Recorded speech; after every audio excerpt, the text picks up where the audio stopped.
上辈子当漫画家卷到猝死，这辈子穿成取人独子，总算能躺平。最后再来个红袖添香，完美。少爷，不好了！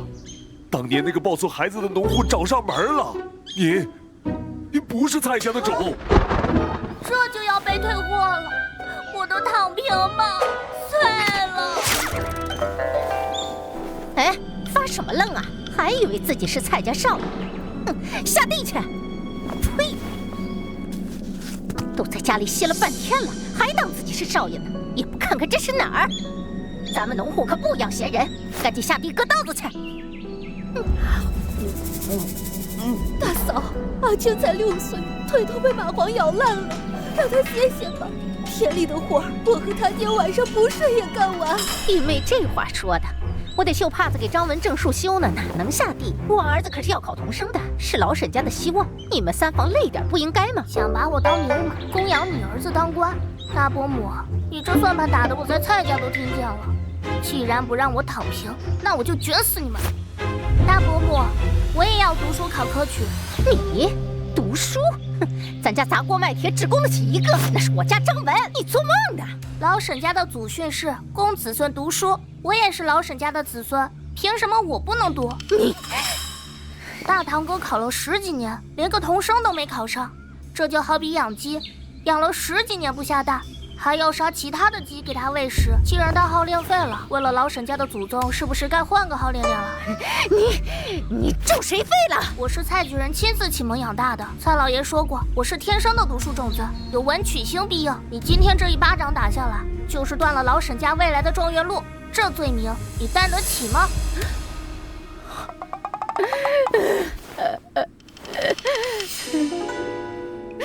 当家的那小畜生今天疯了，搬出蔡举人压我，还说打了他就是断了老沈家的状元路，我这脸都丢尽了。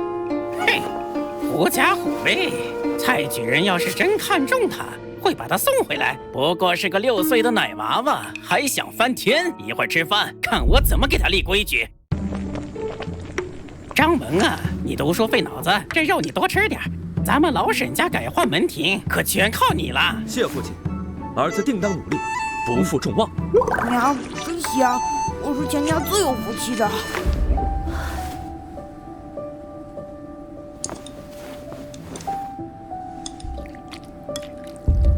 沈清，你个没规矩的饿死鬼，那是我的肉。大伯是读书人，最讲究礼仪廉耻，百善孝为先。这第一块肉当然得孝敬奶奶。哎呦，还是我乖孙孝顺啊！大伯，要是让村里人知道您自个吃肉，让亲娘吃咸菜，这名声传出去，堂哥还怎么考科举？阿青说的对，娘您吃。娘，他抢我的肉，这是我的，打他！沈清，你反了天了，那是给你堂哥补虱子的，你爹娘配吃吗？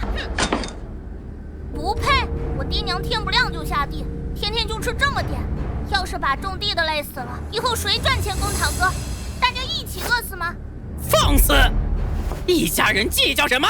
既然大伯觉得一家人不该计较，那就分家吧。啊！你说什么？凭什么我们要像牲口一样供养你们？分了家，我们自己种自己吃，也不用看着堂哥吃肉流口水，这难道不是为了大伯好吗？胡闹！父母在，不分家。让亲弟弟累死饿死，就是大伯的替吗？这事要不要去县里书院找夫子评评理？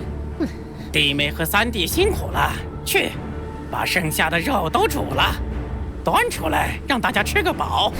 那小畜生气到咱们头上了，你就这么忍着？忍？他不过是仗着在蔡家几年学了几句酸文。从明天起，别逼他干活，给他吃好的，捧着他，让他玩，把他养废养懒，这就叫捧杀。等他废了，三房还不是任我们拿捏？奶，您这是？嘘，别出声儿。大房那边刚睡下，乖孙儿，昨晚那桌上那么多人护着自个儿碗里的，就你记得给奶夹肉，奶心里头热乎着呢。奶疼我，我当然得孝顺奶。这是奶偷偷给你攒的老婆本，等你18岁娶媳妇儿用的。你看今儿又攒了2个，每天2个蛋，攒12年娶媳妇。奶，这账您算过没？大概能有个几两银子吧。一天2个蛋2文钱，一年365天是730万，12年就是8760万，折合白银8两7钱6分。乖乖，你连个算盘都不用，张嘴就来。蔡举人教过，况且我是神童，算账是基本功。那8两银子娶媳妇够了，但供不起读书。大伯母连我爹成亲时的1两银子都不肯出，您指望他以后给我出钱？这钱必须咱们自己攥着，还得让他生钱。那这罐子放我这儿，我给您守着，谁也别想动。哎呀，弟妹，快松手！阿庆身子骨弱，哪能天天去泥地里干活啊？大嫂，这不干活哪成啊？阿庆啊，大伯母想通了，你就在家歇着，好好养养，咱们家不缺你丁点劳力。哟，老登这是玩起捧杀了，想把我养废？行啊，那我就顺杆爬，不薅秃你们我就不姓沈。大伯母真好。既然不用干活，那我爹娘干活那么累，是不是该杀只鸡给他们补补？杀鸡？大伯母不是心疼我们吗？我爹娘要是累倒了，谁给大堂哥证书修？我也想读书，既然现在读不了，那我得练字。大堂哥的笔墨纸张分我1点吧。你要练字？那纸多贵，你知道吗？大伯母不给。那我只好去村口跟大伙说说，大伯母为了省几张纸，要断了侄子的上进路。这名声要是传到县学里，给我给！这小畜生又要吃鸡又要纸，当家的你就让他这么做？给他，不过是只鸡，几张废纸，只要他肯懒着肯废着，这点代价算什么？等他养成了好吃懒做的性子，3房这辈子都翻不了身。写！我看你能写出朵花来！这笔毛都快秃成大伯的头顶了，这是让我用笔杆子画吗？哼！现在的书房里画本虽然多，但大多粗制滥造。我本来想画《西游记》或者《水浒传》，可惜在大梁朝这些都是禁书，想要这第一笔启动资金稳稳到手，只能迎合市场。最稳妥的就是《三国演义》，受众广，书方敢收。既然要画，就得给古人一点小小的视觉震撼。这具身体还是太弱了，画这一幅就手抖。不过这就够了。大伯母，多谢你的纸笔，这张画混回来的银子足够打肿你的脸了。喂喂，长幼有序，奶奶和大伯都没动，你急什么？娘，他打我，这鸡是我们家的。大伯，这鸡是我娘养的，但我听说大堂兄要补身子，这鸡肉我们配吃吗？既是一家人，说什么配不配的，想吃就吃。好嘞，大伯说了，一家人都能吃。奶，您是长辈，这鸡大腿您吃，补补身子。哎呦，香，实在香。爹娘，快吃，吃饱了才有力气干活。傻愣着干什么？平时干活跟不要命一样，肉都到碗里了还不知道张嘴。沈清，你这鸡是给你堂哥补脑子的。堂哥补脑子喝汤就行了，精华留在汤里呢。再说了，我爹娘要是累垮了，明天地里的活谁干？我的肉，我的鸡腿都被他们吃光了。我打死你个没规矩的！你是饿死鬼投胎呀！住手！当家的，这一盆肉都进了他们嘴里，你还护着？跟个孩子计较什么？蠢妇，忘了咱们定的碰杀了，这点肉算什么？让他吃，等养废了他，以后整个3房都是咱们青梅的垫脚石。吃，都吃，一家人说什么两家话，管够。大伯真是深明大义。大嫂，这是看什么看？昨儿个鸡也吃了，肉也吃了，今天不得省着点，日子不过了。大伯母，这好日子保质期就1天呀，有的吃就不错了，赶紧吃完下地。吃吧，吃完好干活。啊！娘，吃点，还要。嘘，小点声，别让那个小饿死鬼听见了。快吃，娘这儿还藏着好几块呢。爹娘，这是怎么了？你爹他在地里摔倒了，大嫂说今天一定要把地理完，一天硬撑着拉里，脚下一滑，整个人栽进泥水里，半天没爬出来。都伤成这样了，还拉？不拉能怎么办？大早上就喝碗稀粥，就算铁打的身子也经不住这么熬啊！别说了，孩子还在，大哥也不容易。他在县城做账房，全家还得指望他供长稳。读书，为了他读书，这要逼死我们吗？你在泥地里当牛做马，这也是一家人。爹，你知道大伯我和沈宝下午在干什么吗？他们躲在屋里吃桂花糕，我趴在窗户底下，闻得清清楚楚。桂花糕，娘，你们就像那拉磨的驴，被蒙着眼干到死。大伯他们却在旁边吃香喝辣，还笑你们傻。别说了，阿青，别说了。为什么不说？爹，你也是读过书的，现在却活得像个牲口。你难道想让我以后也像你一样，一辈子给堂哥当牛做马？爹是窝囊废，爹不想让你拉犁，爹想让你读书。读，砸锅卖铁也要供阿青读书。读书是必须的，但在那之前，咱们得先吃得饱。鸡蛋少了6个，家里没遭贼，那就是出了家贼。奶，我给爹娘吃了。这是给你娶媳妇儿的钱，你个败家玩意儿！奶，昨晚我爹干活回来，肩膀都磨烂了，我娘哭得眼睛都肿了。要是他们熬不住一倒下，剩下我和您，大伯会给咱们一口饭吃不？这鸡蛋是救命的。那也不能一顿吃6个，这日子还过不过？奶，鸡蛋虽然没了，但我能把鸡蛋变回银子。只要您能带我去县城，我那几张画就能换回1筐鸡蛋。就你那鬼画符，蔡举人说过，我的画技是独树一帜。赌一把，赌赢了，您以后天天吃鸡蛋。进城费，1人1文。啥？进个城还要钱？差爷，我们就进去卖几个鸡蛋。少废话，没钱滚蛋！走，回家，这城咱们可进不起。奶，来都来了，回去鸡蛋也变不出银子。差爷，我们没钱，用鸡蛋抵行吗？这可是今早刚下的，热乎着呢。2个鸡蛋抵1人。2个鸡蛋能卖2文钱呐，你也太黑了。谢差爷通融。还没挣钱就赔了4个蛋，4个蛋啊！今儿你要是卖不出画，回去我就把你屁股打烂。这就是阶级壁垒啊！1文钱难倒英雄汉，但这城我非进不可。这画的是什么？这种不伦不类的东西也敢拿来行门楼？掌柜的，这是慢风，这种画法视觉冲击力强。走走走，别污了我的地界！什么慢风野风，简直是有辱斯文！好，好，好，我们走，我们走。去，哪来的要饭？也不看看这是什么地方，收你们的鬼画符！哎，你这人怎么说话呢？不收就不收，干人干啥？我们要收，也是收秀才宫的墨宝，一个乳臭未干的小毛孩，想钱想疯了吧？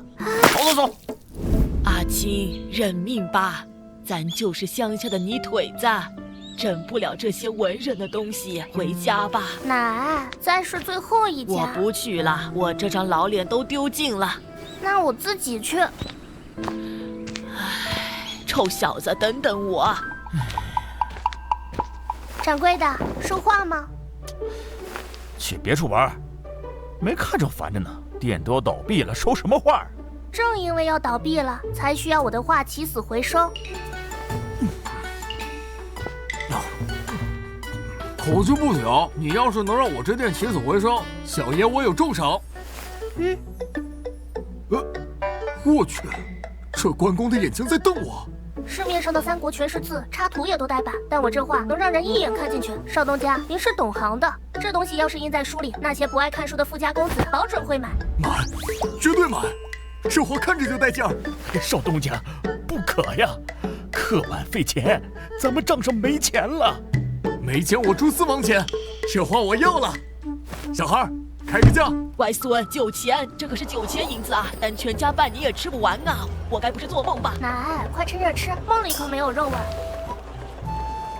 我的乖孙，你真是奶的财神爷！奶，这才哪到哪，以后跟着孙子顿顿有肉。乖孙，这钱回去我就挖个坑埋起来，谁也不告诉，尤其是你大伯一家。听您的，财不露白。这些钱要是让大伯知道了，肯定得被他要去光宗耀祖。全仰仗您了。沈福贵，咋了，乖孙？回去一定把钱护好了。沈福贵平时一毛不拔，今天却在最好的酒楼请客。绝对有鬼。今天把大家叫齐，是有件关乎咱们老沈家兴衰的大事。罗家那位治世的罗侍郎要回乡丁忧了，我只要100两银子，就能让张文拜入罗侍郎门下。那可是侍郎大人，就是关老爷的弟子，咱们沈家在寿兰县就能横着走，谁还敢看不起咱们？100两，老大，你是不是让人骗了？娘，您懂什么？这叫寿修，是敲门砖。可是家里凑一凑，现银将好33两，剩下的我想把家里那16亩水田卖了，正好能凑齐。卖田，大哥，那是爹留下的命根子啊！是啊，大哥，没了地总不能去要饭吧？3弟弟妹，等张文当了官，还在乎那几亩烂地，到时候金山银山都有。可万一没考上呢？放肆！老三，你还记不记得爹临死前拉着我的手说了什么？爹说一定要供出一个读书人。为了这个家，我当牛做马在县城谋生。现在机会就在眼前，只要100两，张文就能拜入侍郎门下。你却死死捂着那几亩田，你这是不孝！大哥，我没想不孝，可那16亩地是全家的命根子啊！命根子？哼，等张文当了官，金山银山都有。3弟，眼光要放长远，别为了眼前一口吃的，断了咱们老沈家的青云路。放屁！老大，你爹走的时候是让你拉着兄弟，没让你逼着老三卖地，是要把我们全家老小都逼死吗？娘，您老糊涂了。我是为了光宗耀祖。我还没死呢，这个家还轮不到你一手遮天，我不答应。看来只有大伯一个人做着光宗耀祖的梦啊！大人说话，哪有你小孩子插嘴的份儿？闭嘴！为什么要闭嘴？这地也有我爹的一份。若是卖了地，堂哥考不上，大伯您在县城有工钱饿不死，但我爹娘呢？你咒谁考不上呢？我儿子是我娶亲下凡。既然大伯母这么有把握，觉得这是1本万利的买卖，那为什么不卖点别的？听说大伯母的嫁妆还有几亩地，头上的银簪子也值钱。大伯，您既然确信堂哥能当官，为什么不卖您自己房里的东西，偏偏要卖全家赖以生存的宫中田产？莫非您自己心里也没底，想拿我们3房的命去搏你儿子的前程？反了！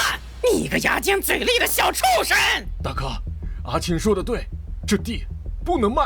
老三，你敢拦我？爹若是没死，我不会过这样的日子。既然大哥坚持卖地，那我们就分家。对，分家，哪怕要饭，我们也要在自己的碗里讨。分，必须分。老婆子我虽然不中用，但眼睛还没瞎。等分完，我跟老三过。娘，你也要跟着他们胡闹？不是胡闹，是算账。这些年3房出的力、受的苦，都要算清楚。好，既然你们坚持，我丑话说在前头，我是长子，这家产怎么分，得听族长的。听族长的？好啊，那就请族长来看看大伯这些年是怎么当这个长兄如父的。当家的一共是33两，这可是咱们攒了10几年的家底儿啊，真要分吗？蠢妇，不分他们就不肯卖地。只要把那几亩最好的水田弄到手，再把那些烂地扔给老三，以后不还是咱们说了算？可老三家那个小畜生精得很，万一他再精也就是个6岁的娃娃。我已经让人去请族长了，只要我一口咬定张文攀上了罗家，是全族的希望，族长肯定会为了大局来帮我们。还是当家的有手段，到时候让他们守着破屋烂地哭去吧。我要让他们知道，离了我，他们连要饭都找不到门路。族长，不是我这个当大哥的狠心，爹走得早，长兄如父，我是一心想拉扯老三，可老三一家太不懂事，非要闹着分家，父母再不分家，这传出去让人笑话呀。福元，你大哥说的在理，你娘还在，怎么能闹分家？这是不孝。哪儿来的不孝？是我让他们分的。族长，您别听老大瞎咧咧，这家必须分。老头子去得早，如今三儿也是当爹的人了，该当家做主了，树大分枝，这是天理。既然老嫂子都这么说了，那就分吧。分可以，但家里底子薄，张文要拜师罗氏了，这是咱们全族的荣耀，所以我提议家产分为2份，大房拿7成，3房拿3成。3成？这不是要把我们逼到绝路吗？为了宗族大义，稍微牺牲一点怎么了？我不同意。娘，您又怎么了？你是不是忘了你还有个2弟？老二德禄虽然离家多年，但他也是沈家的种。这家产必须分成3份，老大1份，老三1份，给老二也要留1份。老二失踪10年了，早死在外面了，分给他干什么？活要见人，死死要见尸，只要我没死，就得给老二留个落脚地。你若是想独吞，先从我尸体上踏过去。阿奶说的对，这叫手足情深。倒是大伯急着把二叔那份吞了，是盼着二叔回不来吗？大人说话，小孩子插什么嘴？小子不才，在蔡举人膝下受教6年，读过大学，知晓物有本末，事有始终。大学云：一家人，一国兴仁；一家让，一国兴让。大伯身为长兄，不仁不让，企图吞占失踪弟弟的家产，剥削务农弟弟的口粮。族长若是支持这种不仁不义之举，传出去，咱们省市一族的名声还要吗？如此年纪，读过大学，不仅读过，还通晓大义。大伯口口声声说张文哥能拜师，可据我所知，大伯接触的不过是个管事。罗侍郎是朝廷3品大员，何等尊贵，岂有主子听下人白不收徒的道理？大伯想拿全家的口粮田去讨好一个管事，这就好比拿肉包子打狗，还指望狗能把神仙请来，简直是荒天下之大谬。到时候地卖了，钱没了，族里多了几户各死的穷鬼，却连罗侍郎的面都没见着，这种识人不明、断送宗族根基的责任，族长您担得起吗？你胡说！张文是神童，罗侍郎怎会不收？我6岁就能通读4书，堂哥15岁连童生都不是。族长爷爷，这笔账您是聪明人，您会算。这孩子出口成章，是个读书种子。德父，你那套不行，既是分家就得公道。族长，既是分家就得公道。按老嫂子说的办，家产分3份，给老二留1份，由老嫂子代管。大伯，昨儿您为了劝大家卖地，可是亲口跟大家交了底，说家里正好有现银33两，应该不会是想私吞吧？现银33两，3家平分，每方10两，剩下的3两给老嫂子养老。田地按3份区分，房子大房占2间瓦房，老嫂子住1间瓦房，代管老二那份，3房分的2间土房。不行啊，我儿子是罗侍郎的弟子，你们这是毁了我居心啊！还没拜师呢，大伯母话别说太早，若真有才学，何须买官鬻爵？当家的10两啊！咱这辈子没见过这么多钱，加上阿庆之前卖画的，咱能送阿庆去读书了。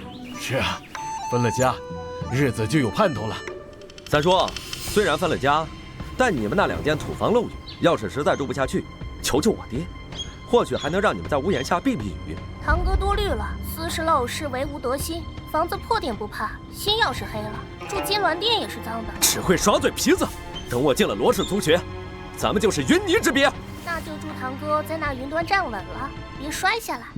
阿庆，虽然分了家，但读书是个无底洞，纸太贵。爹听戏文里说，古人有在石头上练字的，咱们先在这个石板上练，等练好了再用纸，行不？爹说的对，纸上得来终觉浅，这石板练字更能磨练心性。好孩子，爹去地里了，你安心读书。想考进罗氏族学或者其他好书院，光靠这10两银子撑不了多久，我得继续搞钱。当家的，一共就剩这10两了。之前打听的罗管事那边开口就是100两，这差的也太多了。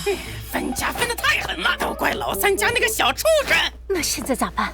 张文这学还上不上了？上，必须上！张文是咱们唯一的翻身指望。我再去求求娘，把老二那份拿出来，先给我们用用。娘那脾气，你又不是不知道。为了张文的前程，顾不得那么多了。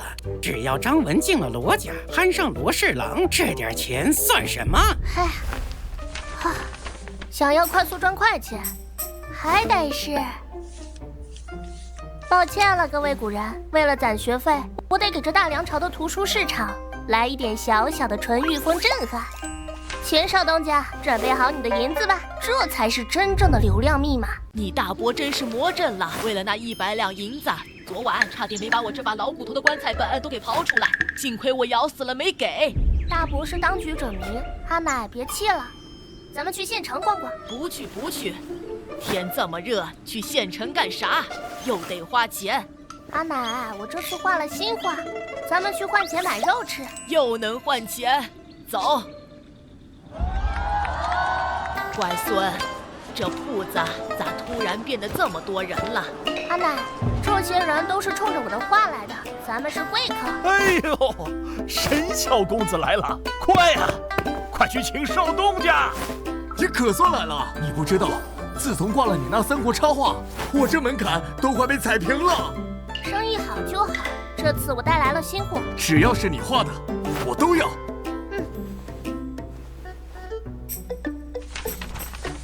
绝了，真是绝了！要是印在才子佳人的画本里，这哪是画，这是勾魂符啊！这叫聊斋风。少东家，开个价吧。我也不跟你虚头巴脑，这画比三国更难得，一张5000银子，这5张我全要了，一共2两5钱。啊，多少？2两5千。老人家别嫌少，以后只要有新画，我都这个价。兄弟，我看你攒这么多钱，是为了去考那个罗氏族学吧？族里确实有这个打算。怎么，少东家有指教？咱们现在是自己人，我再跟你交个底，这罗氏族学，你千万别去。愿闻其详。我爹在京城有路子，刚传回来的消息，罗氏郎这次丁忧回乡，圣上根本没有夺情。未曾夺情？3品大员丁忧，若圣眷正浓，必会下旨祈复。没错。这就说明罗家在朝中已经失势，咱们这小县城的人不知道，还傻乎乎的送钱进去。其实罗家这是在捞最后一笔呢。原来如此，怪不得那罗家管事开口就要100两。多谢钱兄提点，这消息价值千金。阿奶，银子收好了，咱们还得去个地方。去哪儿？还得花钱不？去蔡家。罗家这棵大树要倒了，我得去拉爹一把，免得他被砸死。青少爷回来了，老爷正在书房练字呢。劳烦通报，就说我有要事。阿奶，您在门房歇歇，吃点茶果。舍得回来了，我还以为你回了沈家就把我和你娘忘了。疏于敬而风不止，爹，这镜子您怕是守不住了。小小年纪胡说什么？爹，您还在罗氏族学教书吧？我刚得的消息，罗氏郎丁忧回乡，圣上未曾夺情。啊，未曾夺情？这怎么可能？罗氏郎可是3品大员。如今丁忧3年不留，说明罗家在朝中已失势。爹，罗氏族学现在就是个漩涡，您若不早点抽身，等大树倒下来……阿青，你才6岁，这些是怎么看出来的？爹教过我，见微知著。罗家管事在县里为了收徒敛财，吃相难看，这不仅是贪，更是急。只有大厦将倾，才会急着捞最后一笔。阿青，你既回沈家，但这学业不能荒废，不如你正式拜我为师，做我的关门弟子，我倾囊相授。爹，在大梁朝，师徒如父子，是官场上最铁的关系。既如此，咱们亲上加亲不好吗？咱们已经是父子了，这层关系谁也断不了。这珍贵的拜师名额，我想留给未来能让我安身立命的权臣。好个臭小子，比你爹我有野心。看得通透，你不愿拜师，就继续回蔡家来读书吧，和雅言一起跟着刘先生学，如何？正好磨一磨那小子的锐气，助修全免，笔墨纸笺全包。成交，有这等好事，傻子才不来。爹，您就等着看着雅言哭鼻子吧。那是父亲的手稿，你凭什么拿？大言，怎么和哥哥说话的？阿青也是。爹说你聪明，我不信。我也是爹的儿子，我肯定会比你学得更好。弟弟，读书可不是比水嗓门大。爹也让我跟着刘先生读书，想赢我，先把《论语》背熟了再说。明天我就让你知道，谁才是蔡家真正的少爷。先从学而篇开始背诵10句。雅言，你先来。子曰：“学而时习之。”子曰：“君子食无求饱，居无求安。”雅言竟然背了11句，不错，勤勉可嘉。熬到半夜背的，看你怎么赢我。沈清，该你了。先生，背书太简单了，不如我默写吧。默写？你才学了几天字？既然雅言背了11句，为了表率，我就默写12句吧。这字迹，这示意，一字不差。沈清，你居然连后面的经义都自学了。学生愚钝，也就每晚随便看看，这《论语》看着看着就都会了。你怎么可能都会？雅言，这就叫天赋。有些人出生在骡马，而有些人生下来就是牛马，得认命。哎呦，还是我家张文有出息。那罗家管事说了，咱们家张文天资聪颖，破格录取进罗氏族学，以后啊就是官老爷的门生了。那是100两银子花的值，这是给咱们老沈家改换门庭。哟，堂弟回来了，听说是去蔡家蹭客了。野路子哪有正统族学好？三叔要是求求我爹，说不定还能让你给我当个书童，也能进去见见世面。大伯，罗氏族学最近是不是在疯狂招人？那是罗家惜才，广纳贤士。广纳贤士？我看是广纳炮灰吧。嘿，你个乌鸦嘴，你就是嫉妒我家张文要当官了。大伯，既然你们非要往火坑里跳，记得把绳子系紧点，别到时候连尸首都没人收。这年头，孩子不爱读书是通病，家长望子成龙是刚需。单纯的文字太枯燥，如果把《论语》变成漫画，这就是降维打击的教辅书啊！钱少东家，准备好你的银库，我要来提款了。钱少东家，这次还是那个《聊斋民女》吗？都不是，画的是孔圣人。孔圣人，这玩意儿满大街都是。如果我告诉你，买了这本书就能让不爱读书的混世魔王主动背书呢？把京剧画成这样，别说孩子，我都想看。这叫漫画《论语》，针对的就是那些搞不定熊孩子的家长。能让混世魔王们爱上读书的神书，砸锅卖铁也得买。那价钱不是得翻一翻？第一册学而篇，我要10两稿费，外加2成红利。成交。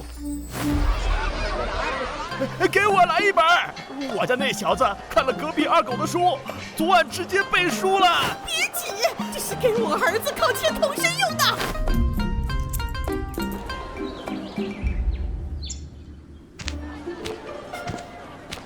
张文，你是罗氏族学的学生，又做事打点，这次定能高中，说不定还是暗手。父亲放心，儿子定不负所望。没有，怎么可能没有？哎呀，不可能！我是罗氏族学的，我肯定能过的。哎呀，你们发现没？罗氏族学的人一个都没中。你不知道吗？罗氏郎在京城逝世了，新来的县太爷只需要拿罗家开刀呢。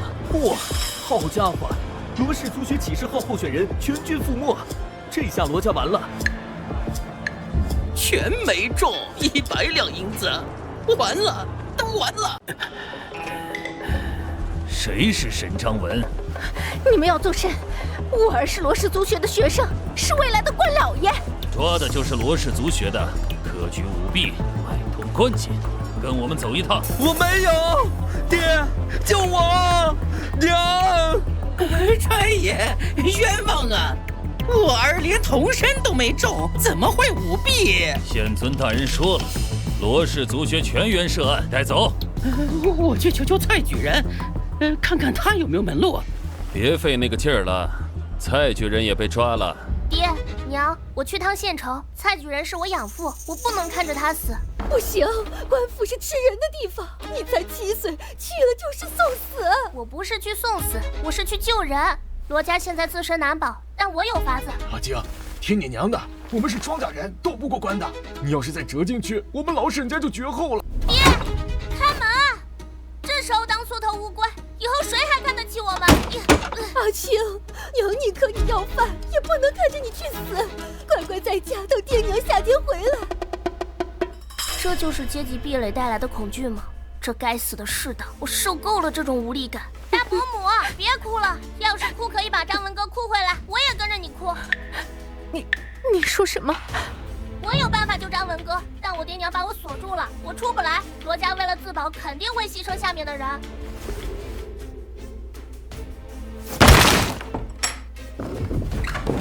乖孙儿，你要去哪儿？奶陪你去。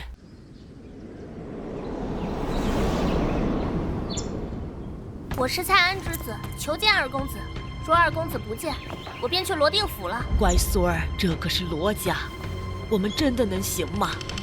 阿奶，记住，我们现在不是来求人的，是来谈正事的，腰杆挺直了。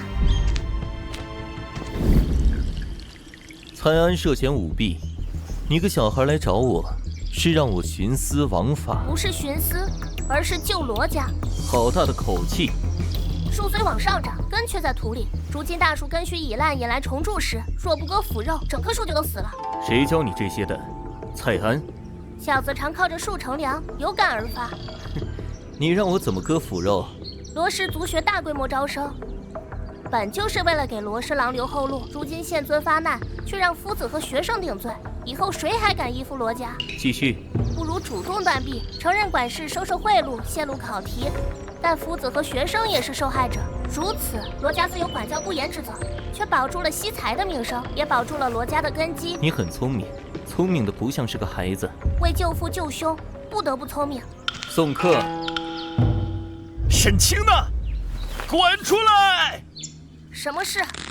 蔡安进去了，这辈子算是完了。他给你的那些孤本书稿，是我们蔡家的东西，交出来！我爹被抓的时候，你们怎么不出来？现在人落难了，就来吃绝户。小兔崽子，别给脸不要脸！蔡安现在可护不了你。我看，谁敢动我？你们这群强盗，欺负到我们沈家湾头上了！我们拿回蔡家的东西，天经地义。天经地义？我爹如果真死了，分家产也是我和雅言的事，何时轮到你们？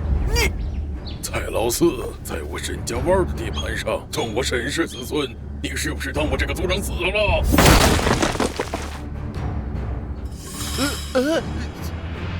各位叔伯兄弟，蔡家欺人太甚，趁火打劫。今天他们敢抢我，明天就敢抢大家，我们沈家湾能忍吗？走，我们走。人不大，胆子不小。刚才若是真的打起来，你是要负责的。多谢族长和各位叔伯护持。小子知道，如果没有族人撑腰，今天我就是踩在泥里的蚂蚁。这份恩情，沈清记下了。你是个读书人，我们族里也不会看着你被人欺负。阿奶说，是你去罗家救了我，顺手而已。多谢。以前是我心眼小了。罗家把你当弃子，你恨吗？恨有什么用？谁让我们是蝼蚁呢？那就别做蝼蚁了。你去看看蔡老爷吧，他在大牢里受了大罪。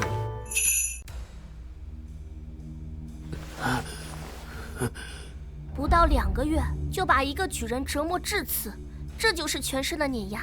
在庞然大物面前，我们连蝼蚁都不如。夫人，罗家来人了。老爷还没醒。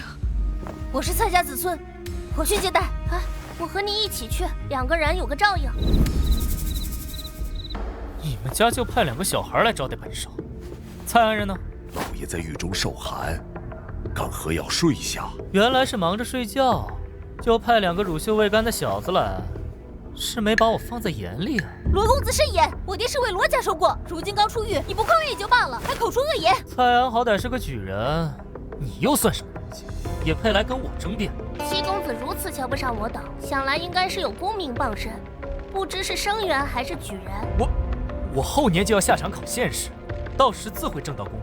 须知科举一途，本就是朝为田舍郎，暮登天子堂。好一张例子，那我就看看你们能不能中县试。走，把东西一同带走。这是罗家赏的，你们敢不要？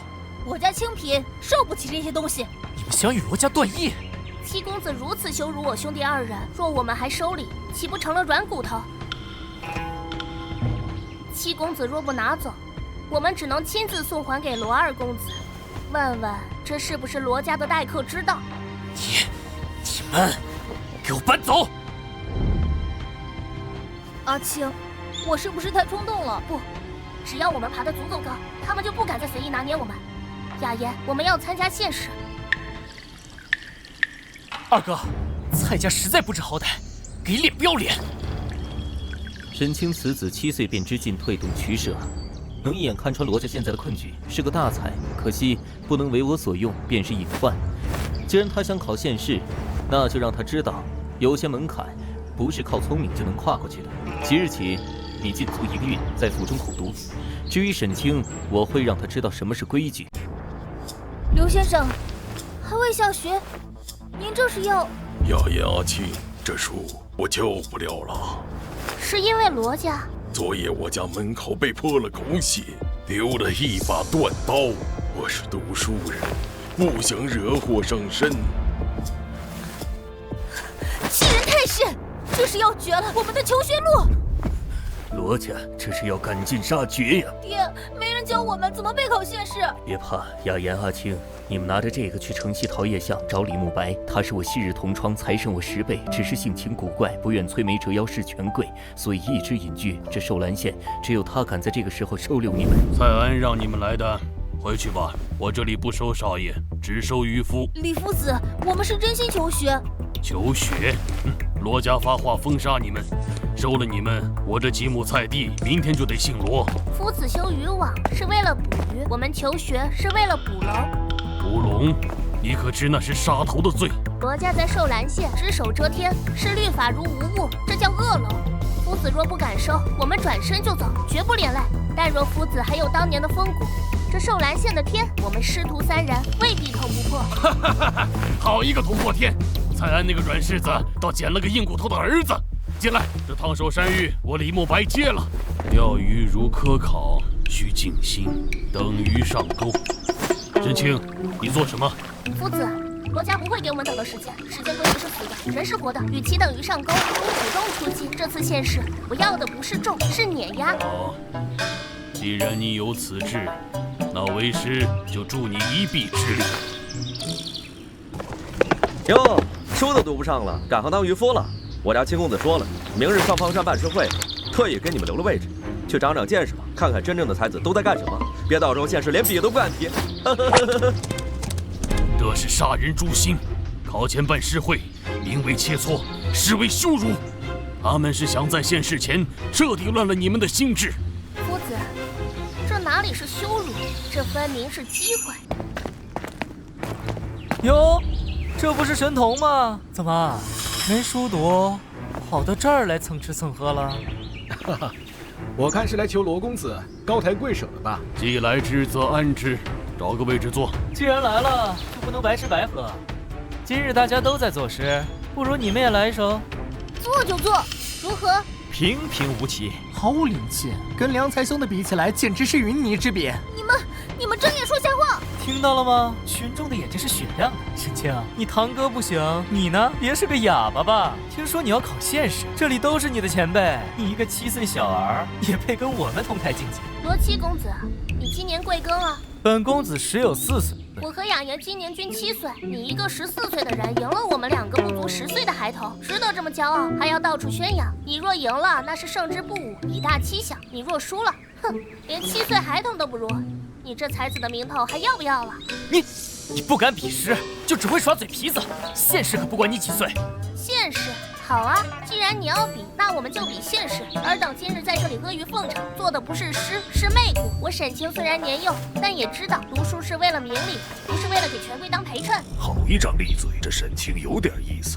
大人，罗家那边打过招呼，想要县试按手，内定罗良才。看来罗家是急了，这人一急就舍得花钱。那大人的意思是，这沈清是个好筹码，正因为有他这根刺，罗家才会愿意出更高的价钱来拔掉他。二哥，那个沈清太猖狂了，在上方山上当众骂我，连7岁孩童都不如。输了就是输了，无能狂怒，最是难看。二哥，邱大人那边怎么回的话？二爷，邱大人派人传话来了，他说觉得此子颇有才华，若要强行压制，恐怕他想反悔。反悔？不，他这是把沈清当成了向我们罗家抬价的筹码，带上银票，备车。良才，这一趟之后，沈清在考场上不仅会输，还会死得很难看。而你，别再给我丢人现眼。哎呦，弟妹呀，这县试可不是闹着玩的，光是找李生做保就要2两银子，再加上去县城的吃喝拉撒，少说得5两。咱们庄稼人一年到头才攒几个钱，拿着这些钱往水里扔，那是肉包子打狗，有去无回呀！阿青想考，砸锅卖铁也得过。哼，我家张文那是读了10几年才敢下场的。我看啊，你呀，这就是钱多烧得慌。沈清，火了！彻底火了。《论语》漫画？对，之前那本《论语》卖疯了，现在全县城的家长都在催孟子，其他书坊想模仿都画不出那个神韵，这是预付了20两稿费。多少？20两。大伯母，您刚才说把钱丢水里听个响，这响声您听着还行吗？娘，收好，这是孩儿赚的宝银，咱们不砸锅也不卖铁，咱们用实力考。居然如此顺利，报名做保毫无阻拦。这罗家又在做什么局？不过不管是什么局，这龙门我沈清约定了。老三呐，你看这县城客栈多贵，一晚上要100文。反正阿青人小，床也大，让张文去跟他挤挤，咱们省下这笔钱，给孩子买点补品。大伯，明天是现实，2个人挤一张床，谁也睡不好。都是一家人，挤挤怎么了？大哥，阿青说的对，这是现实，是大事，这钱我出了，给张文单独开一间，但我儿子今晚必须睡好，谁也不能打扰他。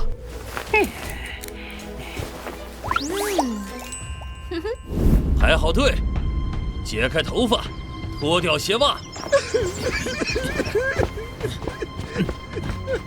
脱，全脱了，只留单衣。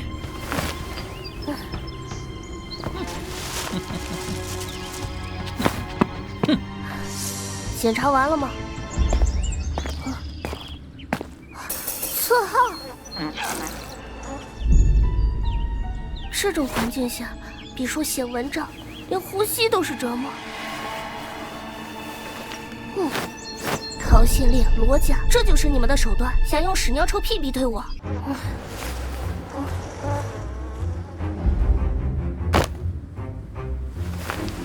罗家想看我像条狗一样爬出去，做梦。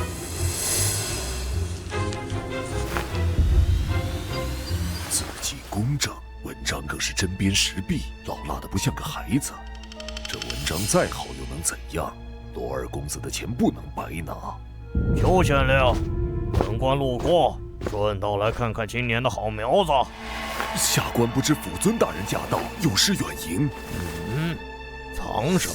让本官看看。好文章，虽有乌墨，但这股子精气神透骨而出。此子是谁呀？回大人，是一个做册号的考生，卷面污损，按律当处。迂腐！文章前古事，岂应因墨点而废？但这墨污确实不雅。放在王尾，本官倒要看看，他下一场还能不能给本官惊喜。不用解，本公子的名字肯定在最上面。罗公子果然是暗手啊！罗公子实至名归啊！阿青，我也中了，第10名！中了！怎么会没有阿青？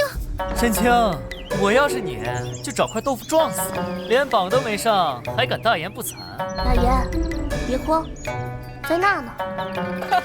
最后1名，这比落榜还丢人。沈清，你就是个凑数的笑话。罗公子，榜首也好，榜尾也罢，只要在榜上，就能进下一场。7岁，又是7岁。这沈清的文章颇有当年那位神童的影子，若能连中3元，也是本官任上最大的政绩。大人，此子虽有才，但听说风评不好，且得罪了罗家。罗家每年给府里的孝敬可不少啊。罗家确实是地头蛇，公之鱼，而皮之草。怎么跟事先的题目不一样？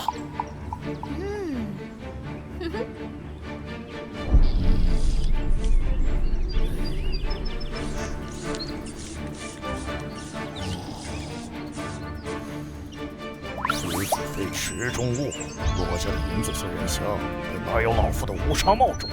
这祥瑞，老夫要定了。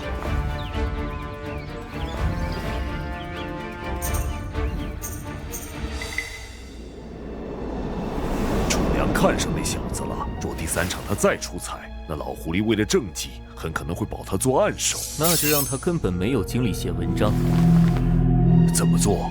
下毒？那小子鬼精得很。若是再像上次那样被他躲过去，或者闹出人命，被楚良察觉，下毒太低级，容易留下把柄。邱大人，你是考场的主官，手里握着搜检的大权，何必舍近求远？搜检？搜检之时，若发现考生的干粮里疑似夹带，是不是该捏碎了检查？若觉得水囊里的水气味不对，是不是该倒掉？毁了他的口粮？没错，让他空着肚子、滴水未进的进考场，7岁的身子在寒风里饿上一整天，这叫兵不血刃。二公子果然高明，这可是按规矩办事，谁也挑不出错来。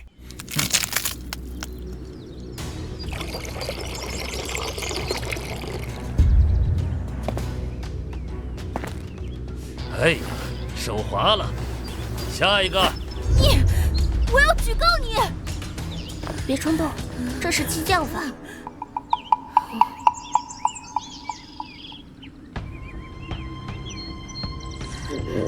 好饿。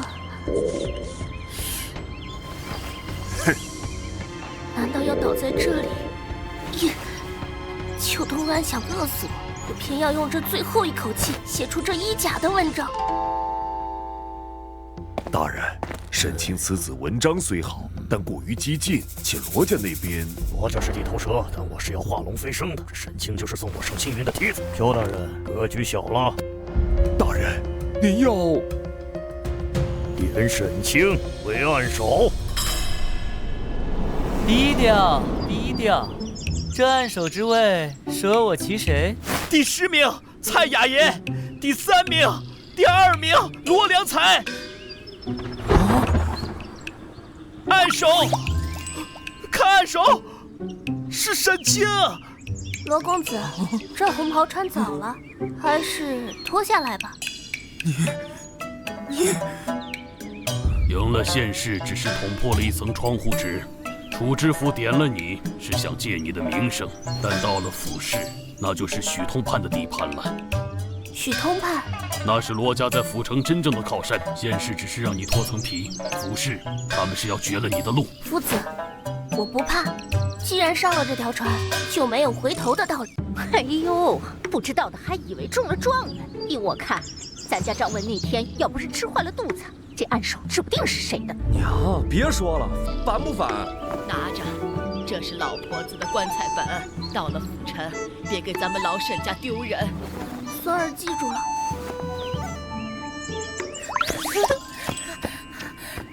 果然是攀上了高枝儿。爹娘，保重。阿青，虽然咱们出来了，但我心里还是没底。怎么了？我刚听说了，府试报名的规矩比县试严多了。除了要有5名同生户籍，还必须有1位朝廷实领资格的秀才出面作保。咱俩在府城人生地不熟，咱们就算有钱，人家也不一定肯搭理。他在府城的1位同窗旧友，名唤李渔，正是罗定府学的铃声。拿着这封信去拜访，报名一事应当不难。走吧，我家老爷说了。已经不记得什么寿兰县的李某人了。怎么可能？夫子说他们是至交。是不是至交不重要，重要的是你们得罪了谁。雅言，走吧。这不是人情凉薄，这是权势逼人。寿兰县沈清，许大人有令，此子县试成绩存疑，要想报名。需5名府城领生联名作保，少1个都不行。这么小就是暗手，成绩肯定有诈。这谁敢保啊？疯了吗？陈安守，听说你连名都报不上。罗公子消息倒是灵通。明日望江楼有场文会，你要有胆子来，或许能像乞丐一样讨到几个保人。若是不敢来，那就滚回乡下，跟你那穷酸爹娘一起种地去吧。雅言，这张请帖是他们送上门的礼，不打，可惜了。哟，我们的县暗手真敢来啊！来人，给沈暗手加个座，就加在角落吧，那里风大清醒。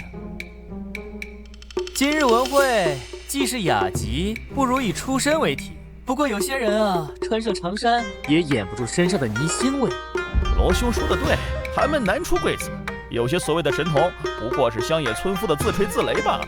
你这位暗手不露2手，若是做不出，那可就……罗公子，英雄不问出处。今日我便以这竹为题，回敬诸位：咬定青山不放松，立根源在破岩中。千磨万击还坚韧，任尔东西南北风。好，考一个任尔东西南北风。尔等只知攀附权贵，嘲笑出身，写的全是靡靡之音，唯有此子写出了读书人的风骨。陆夫子，此子得罪了许通判，许通判管得了官场，管不了老夫的文心。这受揽沈清的宝，老夫做了，我看谁敢说自闭。我们也愿做保。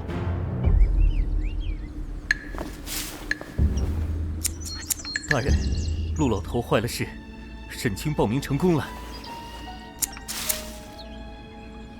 陆疯子确实难缠，不过才华可救不了命。府试第一场考铁金动不了手脚，第二场考策论，你去安排一下。我要给他设一个死局，我要让他知道，这罗定府的笔不是谁都能拿的。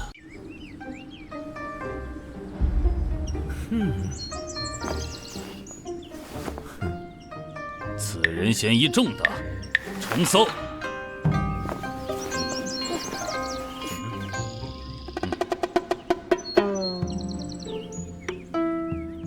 沈按手，衣冠不整乃是失仪。不过念你年幼，本官宽宏大量放你进去。记住，我就在上面盯着你。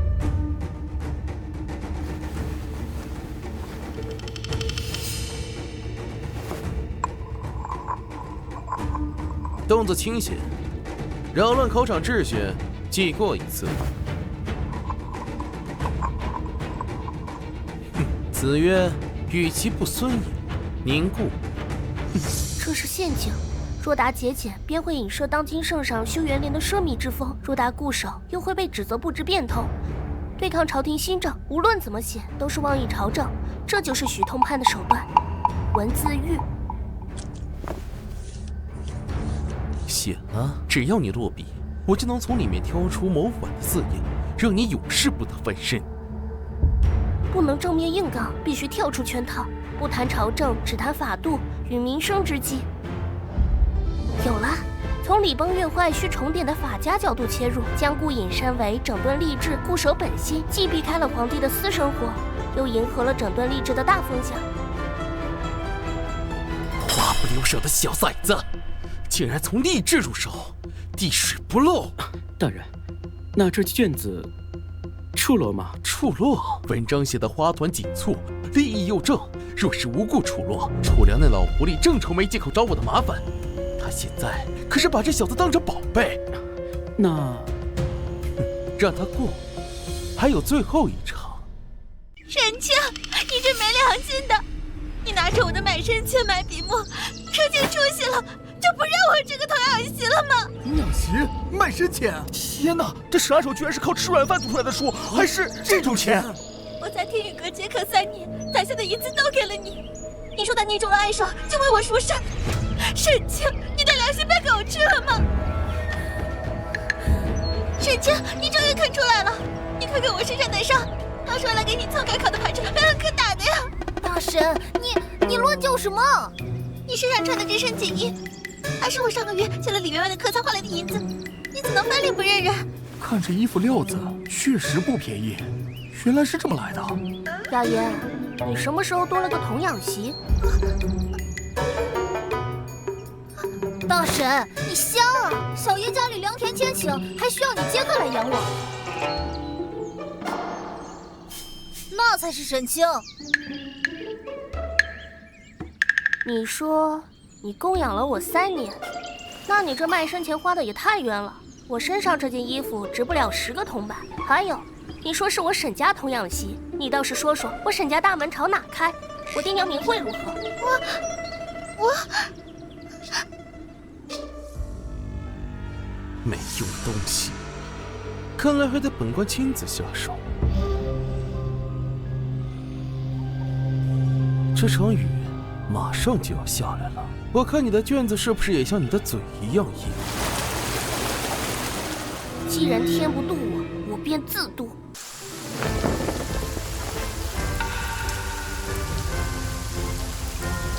这小子是成精了吗？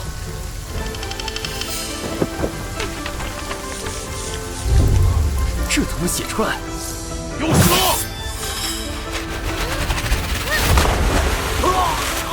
我的眼！杀人了！衙役回去！杀人了！拦住他！咆哮考场，按律等罚。苏考，你是说狗的吗？住手！堂堂府市重地，衙役拔刀，主考被咬，成何体统？大人，草民若不跑，此刻断的就不是卷子，而是草民的脑袋。大人，此子疯癫，扰乱考场，其弑君以诬，按律当处落。沈清，本官信你，但这卷子毁了便是毁了，科举只认卷子，没有卷子，本官如何点你？卷子毁了，文章还在，草民请求当堂背诵，若错一字，草民愿领罪罚。罚者，天下之公器心者，心者，万民之根本。使力不清，则法度废。好一篇政治理智论，此文当付一大白。虚酒之灵，竟有如此见地，这就是神童吗？此文当为暗手。大人，不可！此子大闹考场，还咬伤本官，性子太过乖张。若点为暗手，置官府威严于何地？况且你想高升，也不能现在就斩断所有的梯子。罢了，为了磨磨他的性子，点罗良才为暗手。沈清，第二。阿青，你甘心吗？罗家这么欺负人，咱们就忍了。忍。既已是府士同生，我就有了见官不跪地、递状纸的资格。他们既然给了我第二名，那就是递给了我一把刀。雅言，去府衙击鼓，我要告所谓的童养媳构陷，告罗家幕后指使。收揽童生沈清，状告风尘女子柳思思构陷生源，状告幕后黑手扰乱科举，请府尊大人升堂。好小子，本官还在想怎么敲打罗家，这小子就把刀递上来了。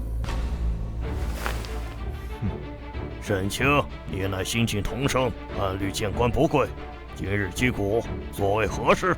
学生状告青楼女子柳思思构陷，但在讲述案情前，学生有一事不明，请大人解惑。讲。公堂庄严，除了府尊大人，为何还有闲杂人等敢坐着听审？沈按手，我是罗家二公子，家父乃是朝廷命官，在这罗定府，我做不得吗？府尊大人，您说是吧？一大两律，公堂之上，除有功名在身者，年过70者，朝廷命官外，其余皆需跪下回话。敢问罗二公子，你有功名吗？你是官身吗？你满70了吗？你个乡野村夫，敢拿律法压我？二公子，沈清所言句句在理。本官乃一府之长，尚且要守大梁律法，难道二公子？不敢，草民站着听便是。沈清，你算个什么东西？敢让我二哥站着？楚大人，这刁民咆哮公堂，该打！既然按手也来了，那就一起站着吧。沈清，你说有幕后黑手，空口无凭，证据何在？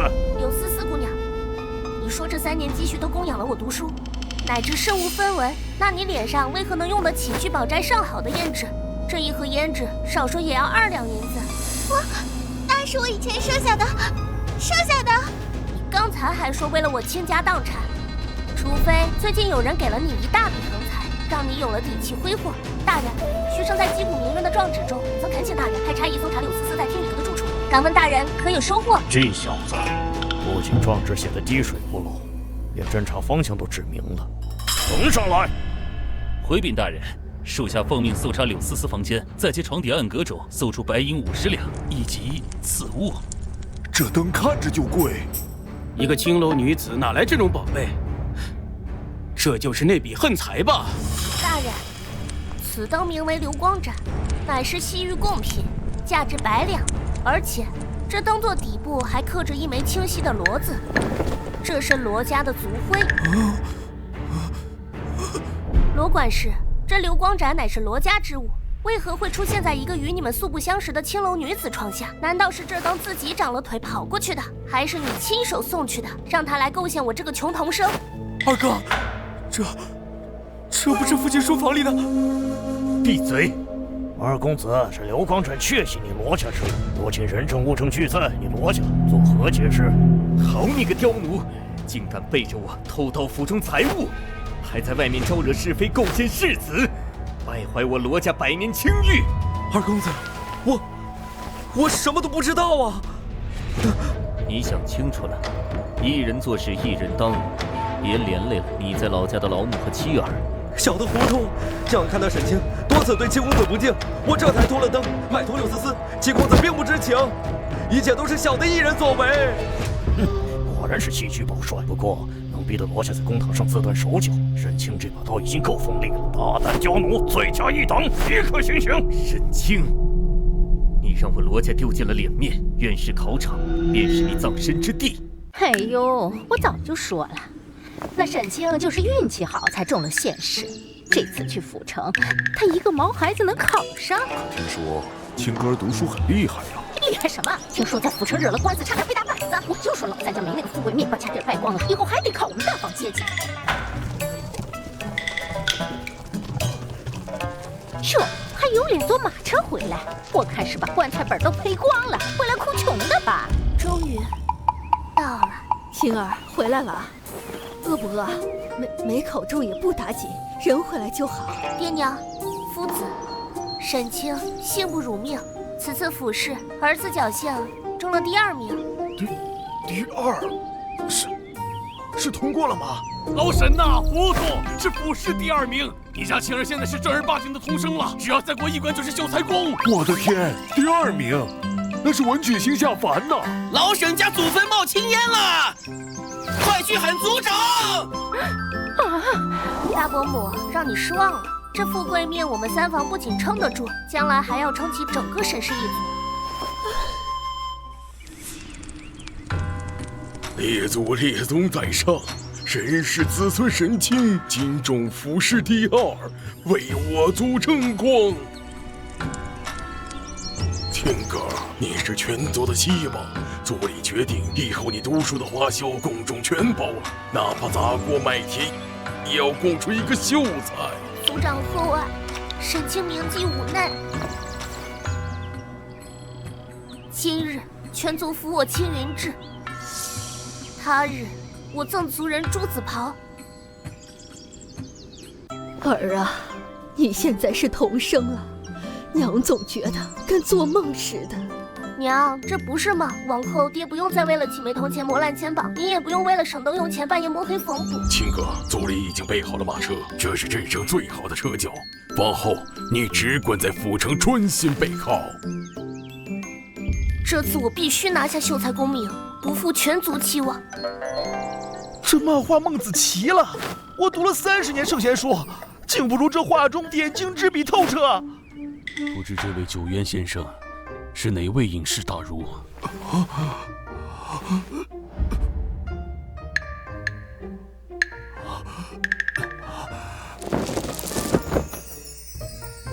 阿庆，火了，彻底火了！甚至有提学大人们私下来打听九渊的下落。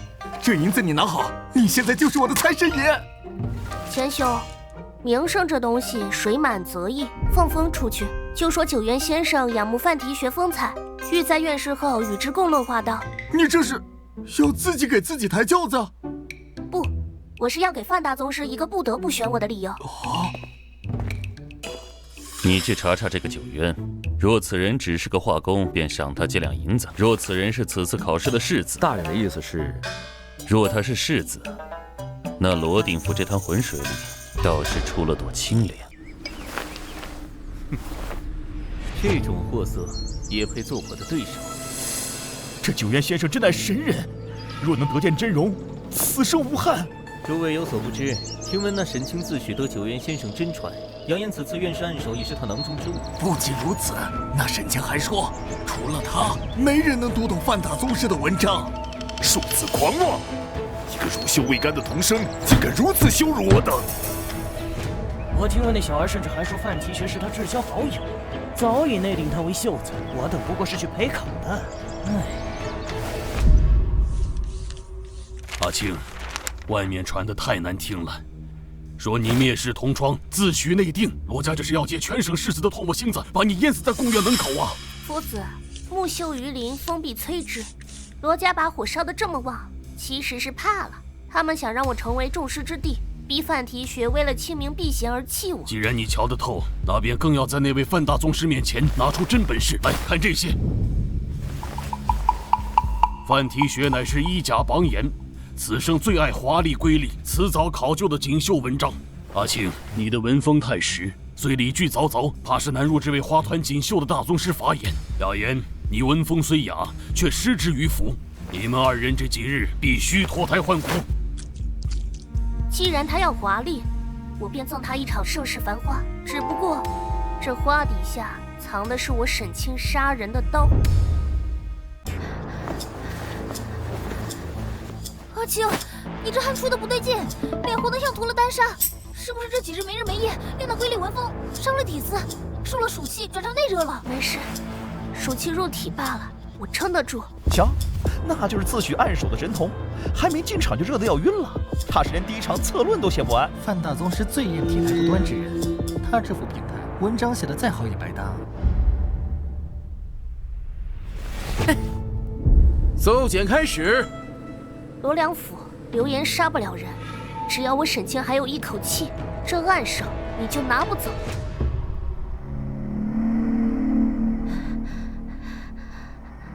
在这个没有退烧药的时代，我只能死扛。范清爱的是灵性，若笔下透出燥热颓势，文章就俗了。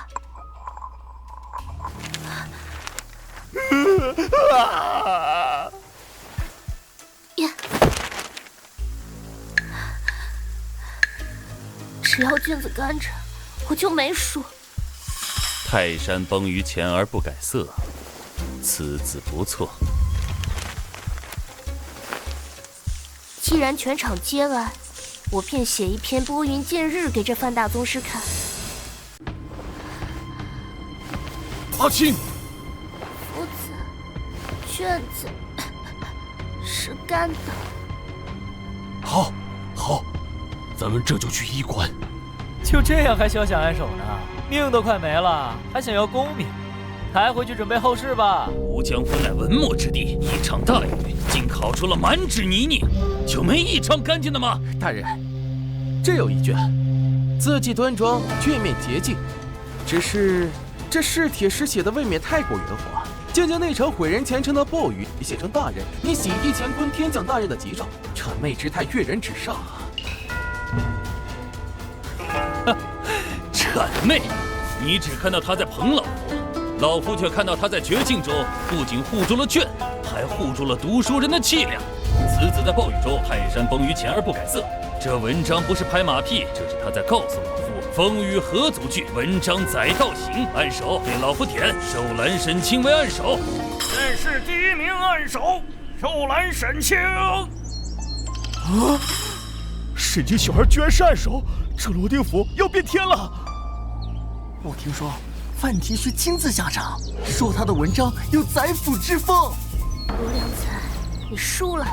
这罗定府的才气不姓罗，姓沈。暗手，他竟敢抢我的暗手！少爷，徐大人说，这沈清已成秀才，不可轻举妄动。秀才又如何？他想青云直上，偏要断了他的青云路。这若是被人查到，废什么话！在罗定府，谁敢查我罗家？此山是我开，此树是我栽，要想从此过，留下买路财。各位好汉，我们是复考的士子，大量律法规定伤士子罪加一等，还请高抬贵手。乱世都考完了，算哪门子复考士子？少废话，金子拿出来，否则别怪老子的刀不认人。老汉饶命啊！我就赶个车，挣点辛苦钱，真没银子。没钱，老子亲自搜。你有银子还不快给，是想害死我们吗？土匪不抢钱，却在原地看戏。此路虽小，却行人不断，这是想等路人做个土匪劫掠的见证。好替幕后主使抹除痕迹。我把钱给你，能全虚全伪离开吗？哈哈哈哈哈！其他人可以，你得留下4根手指。我的手指要握笔，不能留给你。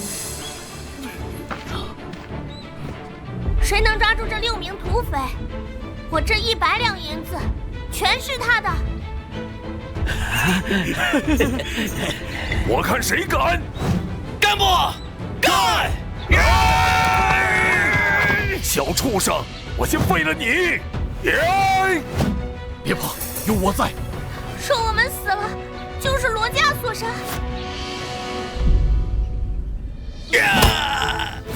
大梁律法规定，抓获1名土匪赏银2两，这里有6个，又是12两。这就抓住了。自古财帛动人心，既然罗家想买我的手，我就买他们的命。论把控人心，为师不如你。沈清，你这是做什么？学生送政绩给作师，顺便请作师彻底清了这罗定府的匪患。这哪是神通，这是个要捅破天的杀星啊！作师，大梁律法明文记载，凡生前悍匪者，赏银2两。学生今日携乡亲们前来，一为保境安民，二为请作师一律赐赏，以全官府威信。确有此律，你能动员百姓警匪，足见罗定府民风淳厚，亦是本官教化之功。作师所言极是，若非作师治理有方，百姓心中有正气，又岂敢冒此擒贼？此乃作师之仗德感召。立即拨发赏银。出青天！沈清，你不仅文章好，办事也妥帖，老夫这就写信推荐你与雅言入府学读书，莫要荒废才华。只是学生心中有一疑虑，请作师解惑。讲。作师在任期间勤勉治水，福泽万民，但为何只治水而不剿匪？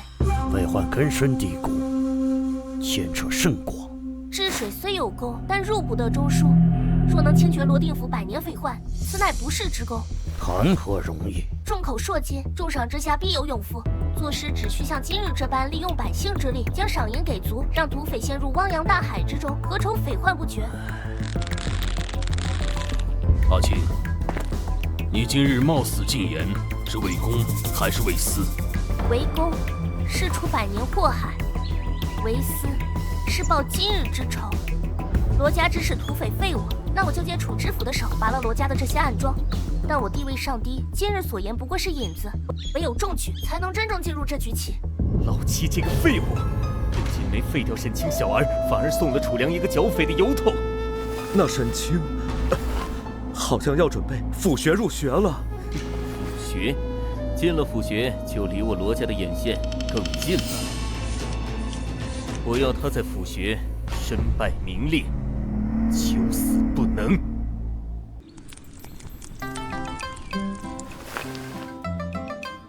后辈沈清勾中院士暗手，以示领胜。今日开祠堂，沈清上投降，各位祖宗。好，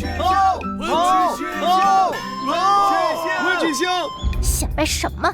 咱家张文花光家产投靠罗家也没落着好，你得罪的罗老太爷可是经历回来的3品大员，你飞得越高，摔得越惨。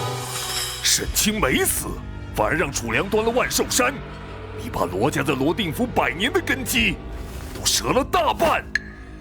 父亲息怒，明面上楚良护着他动不了，但京城刚传回消息，废太子巫蛊案已发，蔡安是沈清的养父，而蔡安当年在京城就曾是废太子一党某位重臣的门生。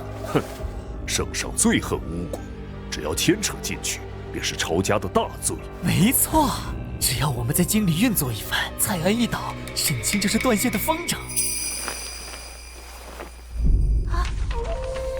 罗家这是要赶尽杀绝，养父若受巫蛊案牵连，蔡家上下恐将无一幸免。不过眼下最要紧的是入府学碎石夺魁，只有站得更高，拿到进京的敲门砖，才能保住养父的命。至于罗家，你们盘踞罗定府100年，视我等农家子如蝼蚁，我沈清定要你们血债血偿。这便是咱们罗定府的暗手。瞧着还没我书香高，莫不是他在家只会读死书，到了府学的大雅之堂，怕是连墨都磨不匀了吧？我虽是10岁的身体，但前世可是30岁的灵魂。唐章秀，你眼中的学问不过是辞藻堆砌，而在我眼中，这叫大数据结构。师尊曾提点过，今年题学大人关注流民安置，果真如此。我这篇安民赋定能以文采惊艳全场。辞藻能救人？笑话！我要让题学看到，数据推导出的每一条策论都是弯掉吏治腐败脓疮的药方。你，又是你，秦哥，你就是让咱们府学没人能超越的暗手。我苦练10多载，竟输给一个满身泥腥味的农家小儿，不可能！大师说我的文风已无懈可击，足可入京师。你不过是一介农夫之子，凭什么？堂兄，文章华美是皮，言之有物是骨。若心中无名，只在辞藻间跳舞，这骨头终究是软的。京城废太子无辜案发，蔡安牵连其中，已被下狱，带走逆贼之子蔡雅言。谁是蔡雅言？学生便是。看完差爷，拿的就是你。圣旨已下，全族连坐，锁了。慢着，蔡雅言乃是当朝童生，案情未定，何况这种重罪，拿公文来。你就是审案手了，看在你年幼的份上，也劝你少管闲事。这是刑部的锁令，童生算个屁！滚！阿青，救救我爹和我娘！沈秀才，知府大人说了，此案通天，他救不了，这是大人给你的。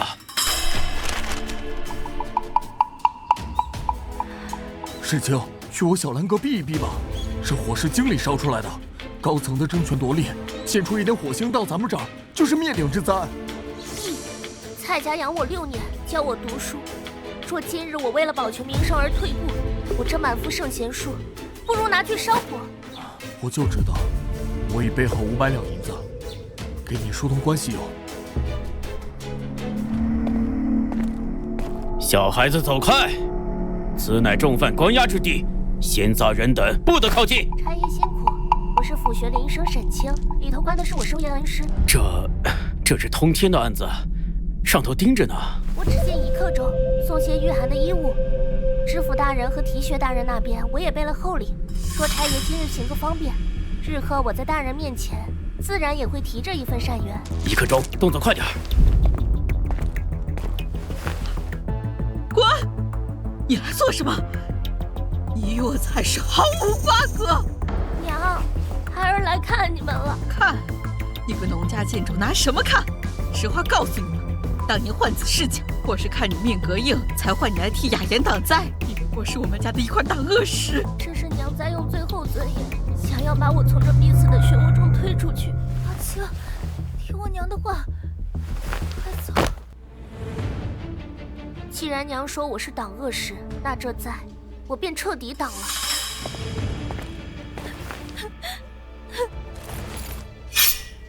这刀留着，谁敢动私刑，就往死里捅，护住心口，等我。阿青，你要做什么？此时的罗家，正是最容易轻敌的时候。审案手，这雪夜死牢的滋味，可比金榜题名时要精彩的多吧？罗二公子亲自拦路，是怕我这个10岁顽童翻了你罗家的天。牙尖嘴利，蔡安卷入巫蛊案，必死无疑。沈清，跪下来求我，或许我能让你养父养母在牢里少受点罪。跪你！罗家在罗定府横行100年，靠的是朝中权势，但大梁的律法还没写着让案手跪一个无官无职的白丁。我乃府学铃声，受朝廷供养，为范题学钦点之才。尔等身为名绅，敢在宫门大街上对朝廷声援动私刑，是想帮罗家坐实蔑视皇权、私设刑堂的罪名吗？好一个暗手！那你就等着蔡安的人头落地吧。罗良府，守好你的罗府，别让他塌得太快。沈清啊，不是本官不帮你，蔡安牵连的是巫蛊案，那是圣上的逆鳞呐。学生不求大人救人，学生只求大人救罗定府，救大人的前程。此乃学生改良的草纸方子，取材于万寿山脉的杂木枯草，成本减半，且质地绵软如帛。你居然！这可是圣才的聚宝盆，若以此物由罗定府承前圣上，也绝当是幼稚之困。大人的政绩若能上达天听，区区罗家的构陷，又算得了什么？妙哉，阿青，你这画工辅以圣贤精义，简直是开万世太平的扫盲圣物。若能推行，大梁百姓皆能使礼。你在此时献出如此重宝，是想换蔡安一命？学生人微言轻，不敢妄言救命。学生只求您一封亲笔信，保我父在狱中3月不死。只是不死，3月之后可能局势更糟。3个月足够让这罗定府换个天，届时谁是刀俎，谁是鱼肉，尚未可知。哼，楚良和范青以为弄出些草纸和漫画讨好圣上就能保住蔡家，幼稚！圣上最恨巫蛊，只要蔡安的名字在刑部挂了红，谁也翻不了案。父亲高见，沈清那小鬼已经自乱阵脚，动身回沈家湾了。府城人多眼杂，在那穷乡僻壤，我派了4个机灵的差役过去，到时只需报一个畏罪潜逃，拒捕被格杀。即便楚良想查，也没了苦主。记住，我要的不是他一个人的命。我要的是沈家湾从此绝了读书的念。既然他想全族扶他上青云，那老夫就送他们全族下地狱。糊涂啊！阿青，你回来做甚？县衙的锁令还没下，罗家的家丁已经披着官皮在路上了，他们是要拿捏你罪呀！爹，你以为他们只要我的命吗？他们故意放我回乡，是想让沈家湾染上反贼的边，到时候官差收地，衙役封粮，你们辛苦几辈子攒下的田产，全都要被罗家抵债吞了。他罗家当真想吃绝户？罗家早就想让咱们全族当佃农，一辈子还不起债。谁敢动阿青，就是断我全族的根儿！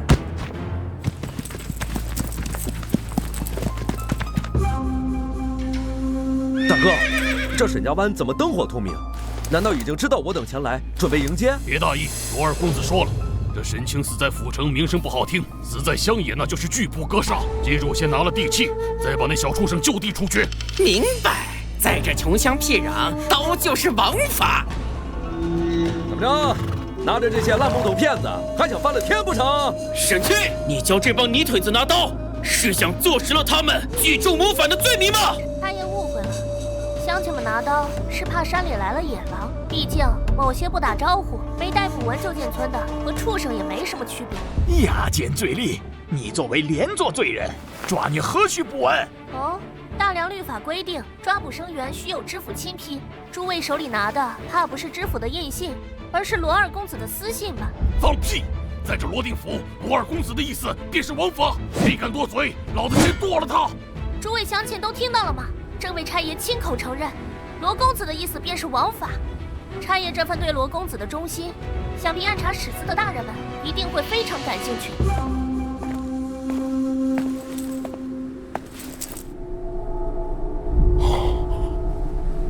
本官巡按罗定府3月有余，见过横行乡里的恶霸，却还没见过敢公然自诩王法的家奴。千使大人，您怎会在此处？沈清，本官收了你的画稿，答应随你走这一遭，可你事先并未说罗家竟狂妄至此。大人的罗定巡查笔记中曾言法不阿贵。学生送给大人的那叠《话说大梁律》，便是为了让大人看清这罗定府的法到底阿了谁。好，很好。尔等身为宫门中人，不思为朝廷尽忠，竟敢沦为豪强家犬，在此大放厥词，严司意为王法。大人，他们急着灭口，是因为罗家不仅想要学生的命，更想伪造学生拒捕之时，好名正言顺地封了沈家湾，侵吞这几百户农人的活命田。好一个一石二鸟！罗固在京城标榜清流，竟在乡野行此吃绝户的恶行，拿下！若有反抗，格杀勿论。乡亲们，按察使大人给咱们撑腰，别让这帮畜生跑了！大人饶命！是罗二公子给了咱们每人50两银子，让咱们来抢地契杀沈清的，我们也是听命行事啊。大人，这便是证据，罗家私调公差，构陷世子，请大人做主。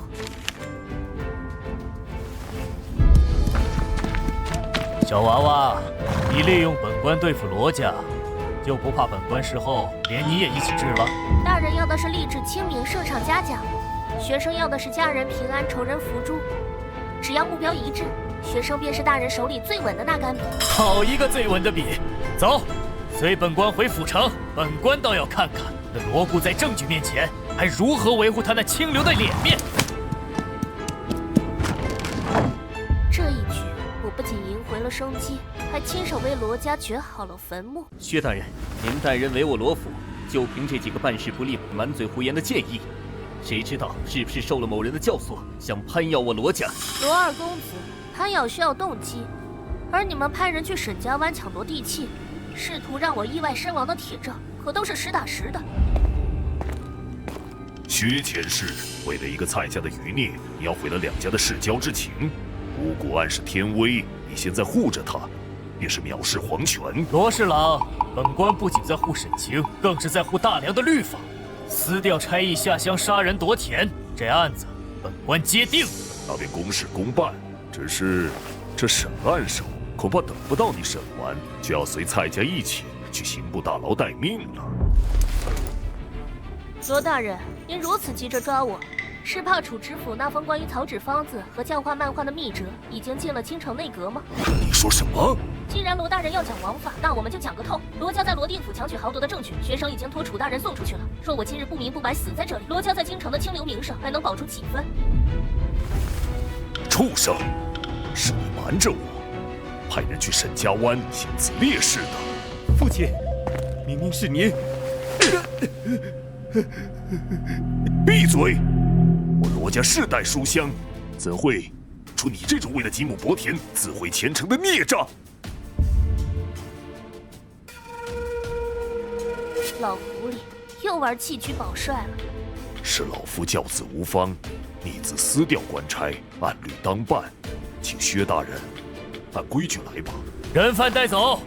薛某倒要看看，回了省城，还有谁能改了这铁证？沈清，你以为靠着这张嘴就能翻天？在这罗定府，老夫要谁死，谁就见不到明天的太阳。罗大人位高权重，我自然知晓。只是天理昭昭，我相信这大梁朝总有罗大人遮不住的地方。既然大人说蔡家的命保不住，那学生便去求一条保得住的路。青儿，咱要不慢点儿，那薛大人的仪仗还在后头。咱俩这么进去，万一罗家在那守株待兔……爹，咱们若是偷偷的进去，死在巷子里都没人知晓。只有在大太阳底下把“暗手”2个字顶在头上，他们才不敢公然杀人。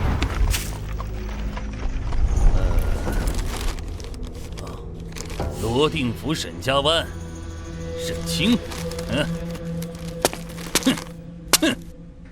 最近罗定府闹流寇，上头有令，凡是罗定府来的，不论长幼，皆有叛党嫌疑。来人，把这小鬼和这老头拖进偏房，本官要亲自搜身。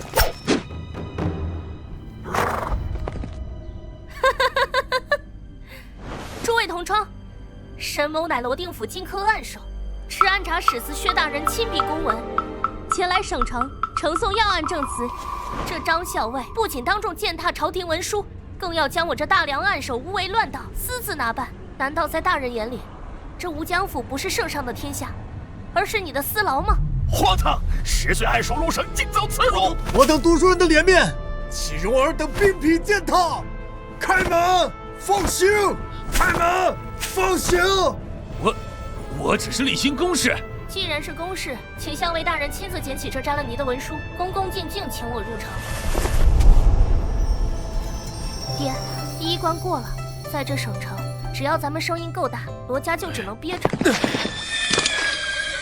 沈公子，快随我去衙门，带回来的那4个人证，半个时辰前在牢里畏罪自尽了。薛大人现在孤掌难鸣，罗家正反咬你诬告。自尽，这是逼我出绝招啊！走，不去衙门，先去书坊。既然证据被毁了，我就亲手造一份杀人的证据。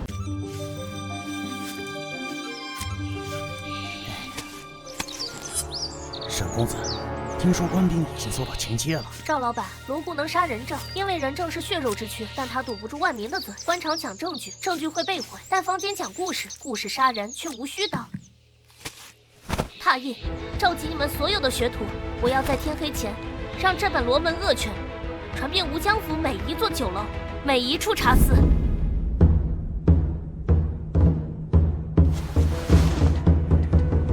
薛大人，那沈清迟迟缩头不出，分明是自制诬告露馅，畏罪潜逃。既然人证已死，举报人失踪，此案便算告结了。孙大人，此案疑点颇多，沈清乃荆轲暗手，非鲁莽之人。暗手？那也不是他的免死金牌。传本官令，即刻封锁城门，全城搜捕沈清及其党羽，凡遇抵抗，格杀勿论。暗手真的畏罪潜逃了？那可不敢说呀，他这回是把罗家给得罪死了。沈清，我看你还拿什么来诬告我？听说搜查的官兵往城门口去了。沈公子，我们现在将花儿送出去吗？不，等。等什么？等孙素亲手关上城门。只有这吴江府成了死水一潭，我们扔下的这块石头才能激起千层浪。赵老板，把画册分发给那些乞丐和顽童，告诉他们贴在吴江府的每一个人群聚集处。孙大人，既然你想封城，那我就送你一场全城空巷看罗家的盛戏。今日起，9冤这2个字就是悬在你们头上的断头刀。诸位，咱们往日知道罗家是清流门第，可你们瞧瞧，这话里话的罗二公子，为了强占罗定府的百亩良田，竟在数9寒天带着恶仆，放火烧了蔡家的祖屋。那蔡家孤儿寡母跪在血迹里求饶，罗二公子竟策马从老夫人手上踩过去。还有这画中描绘的狱中灭口，不正是托着暗查史司传出来的自荐案吗？分明是罗家把真相见光，生生累死那4个人证。无法无天，简直是畜生所为！我等寒窗苦读，若有着这种奸佞在朝堂只手遮天，这大梁还有公道吗？这画上连罗二公子腰间的进步玉佩样式都分毫不差，画这画的9冤先生定是亲眼所见。罗家这是要逼死天下读书人啊！罗家能杀人证，却杀不尽这天下的9冤。9冤，这个9冤到底是谁？他在哪儿？把他给我找出来！我要亲手剐了他！公子恕罪，官兵翻遍了全城的书坊，可那些掌柜都说没见过此人。这画册像是凭空冒出来的，天一亮就铺满了大街小巷。没见过人，难道是鬼画的不成？沈清父子呢？还没抓到。回孙大人，那父子俩狡猾得紧，自打昨出了衙门就没回过客栈。可这画册封不住啊，全城的书生都在自发抄绘，甚至有人买不到就当众背诵画里的对白。孙大人，你不是说这吴江府是你的地盘吗？现在满城的人都在看我们罗家的笑话。这9冤定是沈清请来的适龄高手，他在用这满城的口水给咱们设死局。晴儿，他们好像还不知道这画是你画的，一直在找那个叫9冤的。那就让他们继续找。罗家以为封了城断了政，我们就只能束手就擒，但他忘了，在绝对的恶意面前，真相本身就是快刀。沈小公子，孙素下令，见着拿画册的人就抓呀。咱们这第2册还散吗？散。孙素既然想当罗家的狗，那我就成全他。这一册里，我把他私下收受罗家千两白银的狗碗也画进去了。既然你们想找9冤，那明天我就让9冤送你们最后一步。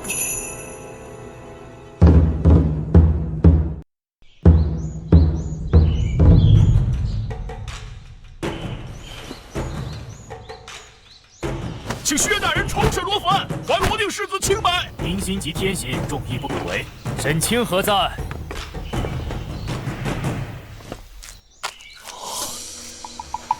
学生沈清代万民证词，求大人升堂公审。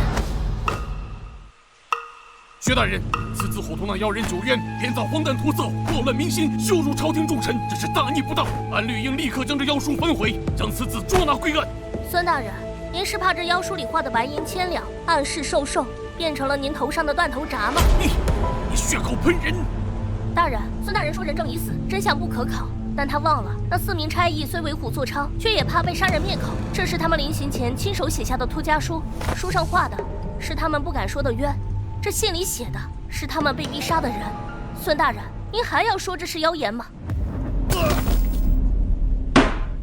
孙素停职收监，罗良府毁政害命，押入大牢，待本官据文呈报刑部，从严查办。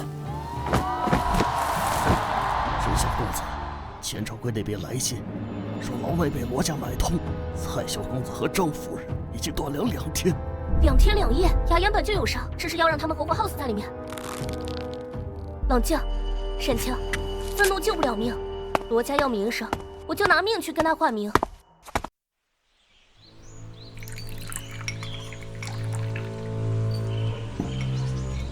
沈清，你倒是胆大，用几本破画册将我罗家推向风口浪尖，你以为本官真的杀不了你？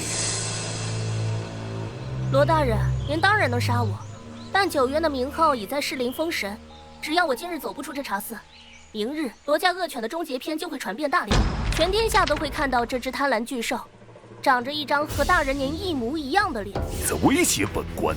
清流名声固然重要，但你太小看权力2字。只要本官动动手指，你和蔡家都会在今晚消失。权力能封口，却封不住心。大人背后的那位首辅正值入阁关键期，他老人家会为了保你一个坏了名声的门生，去跟天下文人作对吗？沈某贱命一条，但罗家的百年勋贵，大人您舍得陪葬吗？哈哈哈哈哈哈！好一个沈清，好一个九渊先生，本官竟被一个小儿拿捏了7寸。放人可以，但我要你亲手洗干净这盆脏水，我要你亲口承认九渊的画册只是一场针对罗家的误会。一言为定，只要蔡家众人能平安出狱。沈清，你要明白，如果你做不到，蔡家会死得比在牢里更惨。接下来才是最难的一局。雅言，娘，晴儿，他们说罗大人放人了，是不是真的？咱们不用死了。是真的，娘，罗姑怕了，他怕全天下人的口水淹死他。罗姑这双腿的债，我记在心里了。沈清，算你识相。我爹说了，只要你乖乖洗干净这盆脏水，我罗家能让你爹活，也能让他死。别以为你救了蔡雅言就赢了。我二哥虽然暂时在薛大人手里，但我爹迟早能把他捞出来。而你这辈子都只能当罗家的一条狗。罗七公子，话别说得太早，风暴来的时候，谁也躲不开。圣上有旨，罗姑之家不严，纵子行凶，引发士林骚乱。即刻起剥夺其子罗良府公名，收押待审，任何人不得徇私。啊，公公，是不是弄错了？我爹是罗姑，我二哥他只是……七公子，你以为我发致歉信是在救罗家？我只是在给圣旨争取时间。我这画册，飞得比你们罗家的信使快得多。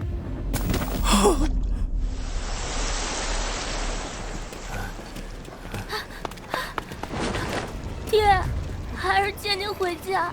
好孩子，为父在京城诏狱里听那些狱卒都在传吴江有个九渊，说他笔下有神雷，我就知道那定是我的青儿。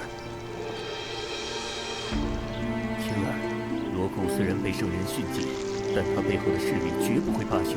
我们想要安心过日子，唯一的生路就是……孩儿明白，我要在3年后的乡试拿到那张通往权力的入场券。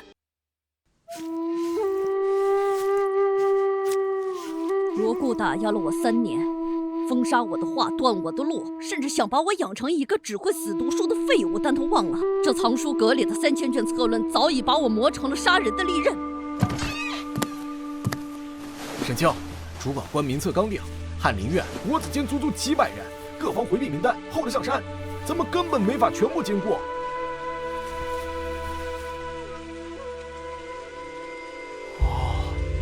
3年前，我视你为眼中钉，总想看你跌入深渊，可你却在深渊里伸手拉了我一把。沈兄，此番乡试，我堂张绣岳父继位，替你差遣。罗家要遮天，咱们就并肩撞碎这片天。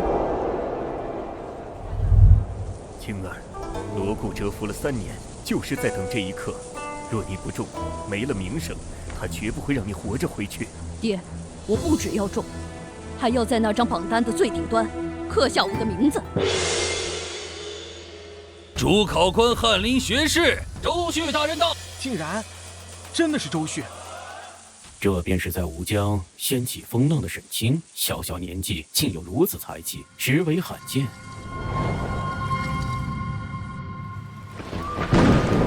去盯着他的后方，只要他落了，就给我找机会把水泼在他卷子上。大人放心，咱们在水里加了料，只要沾上一滴，自尽全无。3年前，罗家权势遮天蔽日，3年后，我便在这方寸号舍内亲手撕开这片天。这道题是周旭给圣上递的折子，也是我给罗家送的丧钟。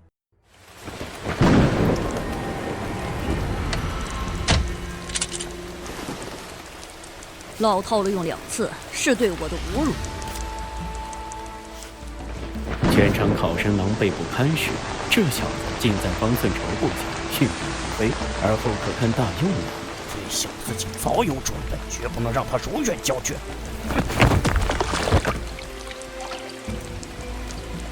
看什么看？专心答题。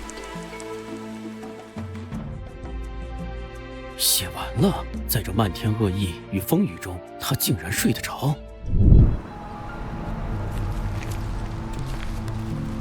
此次题目暗藏陷阱，若不引大学之言，必不能得考官青睐。我方才洋洋洒洒3000言，自认无憾。沈清，听闻你在号房里睡了1个下午，可是被这雨水淋坏了脑子，一个字也写不出了。七公子，大人不喜大学的虚服，他要的是治世的猛药。荒谬！乳臭未干也敢妄谈治世？我看你是在臭号里待久了，满脑子都是污秽。七公子若是不信，放榜那天看我的名次便是。希望到时候你还能笑得出来。为了这张卷子，我看你怎么当解元。钱大人，你这一期末倒是给本官点出了一份真解元。这不可能啊！今日这榜首，除了本公子，谁人敢做？第100名受兰鲁策，第5名曲开堂张秀，第1名解元受兰沈清。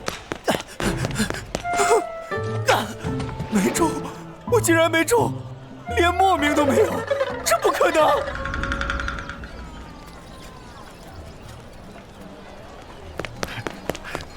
师兄，中了！你不仅中了，还是第1名。罗家那个老七连榜单的边都没摸着。捷报，受兰沈清高中第1名，解元。沈清，是你，一定是你使了绊子。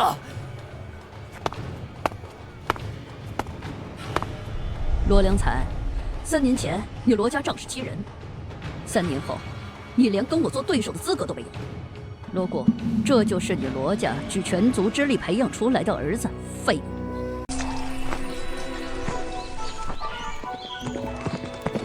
捷报，受兰沈清高中第1名，解元。解元，咱们老沈家湾儿出了解元功了，快开祠堂，杀猪宰羊。夫人，那是咱们的青儿啊，他真的给咱老沈家改命了。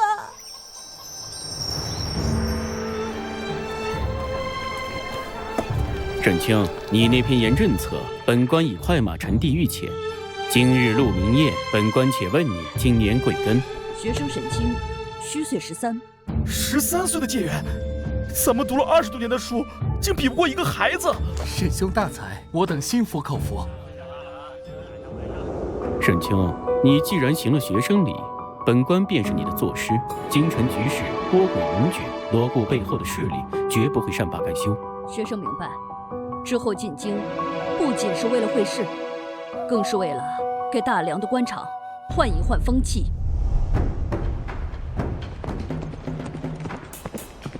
恭迎解元公归乡，神师一门终于熬出头了。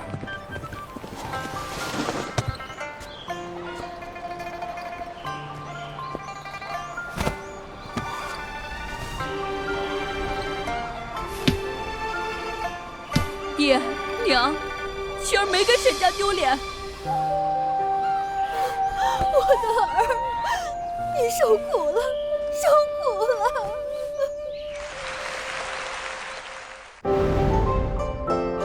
亲哥，这是县里乡绅送的贺礼，还有外村投下的2倍亩良田。只要你点个头，咱们沈家湾立马就是这方圆百里的大族了。退回去，所有的重礼田产1寸不留，全部退回原主。瞧，这可是白送的家业啊！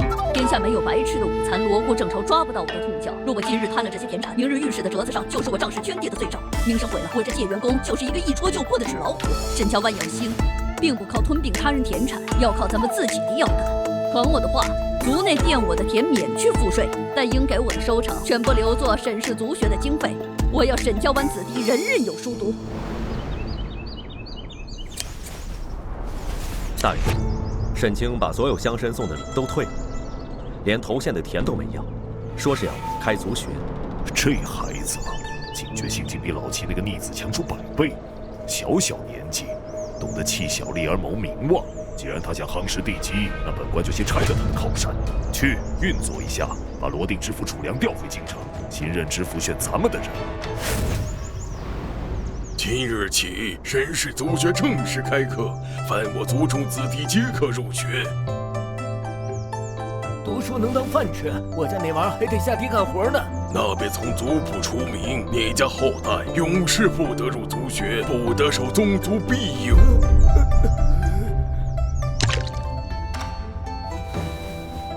晴儿，这玩意儿真能吃？爹，这可是宝贝，只要这东西种成，1亩地的产量能顶咱们10亩麦子。有了它，沈家湾就有了3年不怕吃不饱饭的底气。有了它，日后我沈清在朝堂上就有了民心。风暴要来了，但这次我已有根基。老夫的好日子到头了，罗姑背后发力调我回京述职，接任的人叫尹高爽，是罗家的门生。看来罗大人是不打算让我在这里多待1天了。尹高爽此人英直，若他上任，罗定府将再无你容身之地。既然这里留不得，学生便随大人去那暴风之处看看。爹，我要进京了，但沈家湾的根不能断。我想请您留在族学担任山长。我一个戴罪立功之人，去敲门童。您的功名是沈家最好的招牌，您在此，族学便能吸引方圆百里的才俊。他们教的束修不仅能养活族学，更是沈家未来在朝堂的羽翼。青儿，你考虑的比我深远。好，这后方爹替你守着。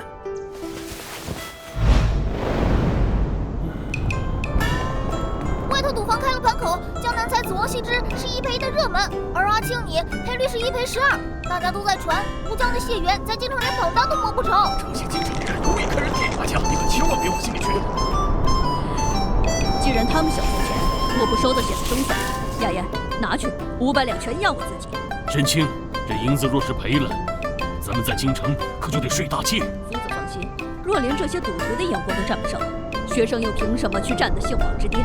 这12倍的赏银，正好够咱们在京城换个敞亮的3进大院。吴江借远，京城可不是乡下泥腿子玩泥巴的地方。一个10多岁的娃娃也敢来京城碰运气，怕是连宫院的北风都熬不住啊！雅言，拿钱。这钱我押了，顺便替我转告江南学子，我师承大儒李慕白，他老人家算定，今年的姓王守卫只姓沈。李慕白，那个消失10年的大儒，当然是你们高不可攀的隐士高人。若我没中，银子归你；若你没中，就趁早把银子备齐，等我收账。阿青，你这是自己给自己挖坑啊！万一没中，咱们不仅输光家产，连父子的名声也臭了。雅言，在京城，才学只是门票，名声才是道人。我把父子捧成世外高人，就是要把这局棋下死。没有退路，才能绝处逢生。沈清，若是这次姓榜无名，你就自己滚回去太学门口跪着，别说认识我。夫子，学生已经压在笔尖上了。会试选的是官，不是生。从今日起，1日10篇策论，立议不准重复。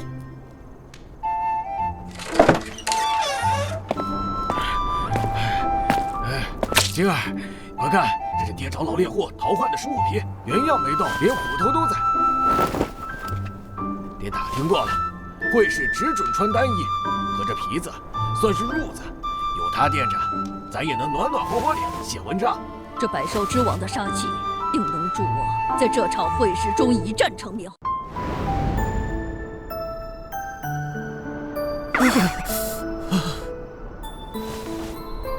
大人，沈清夹带私货，那包袱重的离谱，定有猫腻。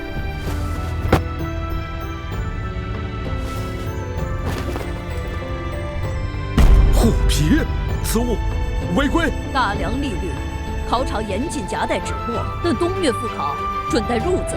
此皮未纳棉线，无处藏私。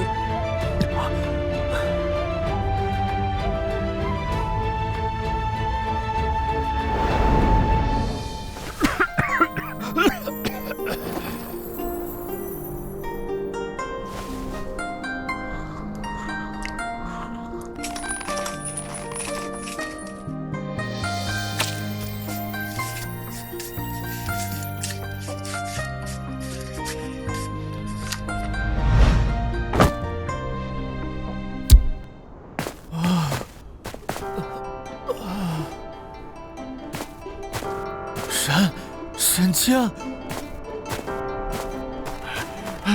青儿，你可出来了！爹，我们先回去洗漱，等放榜那天，咱们再去长乐坊收账。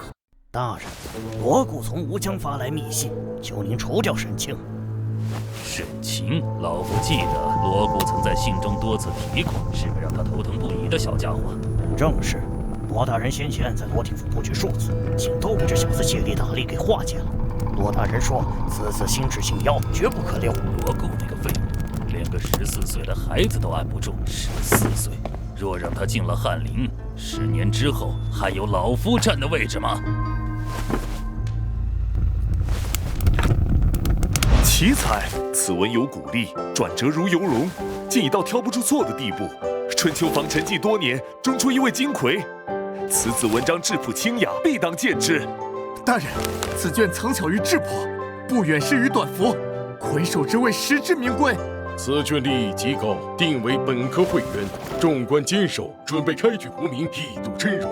会员竟是3府郑仁德之子郑定之。不对，郑仁德的一些也主动退出考务，怎会留下如此拙劣的把柄？这文章才气纵横，若真是郑定之所做，那何须我必定这是有人要把郑家和本官一并送上断头台，绝对以黑色墨卷考生原稿比对。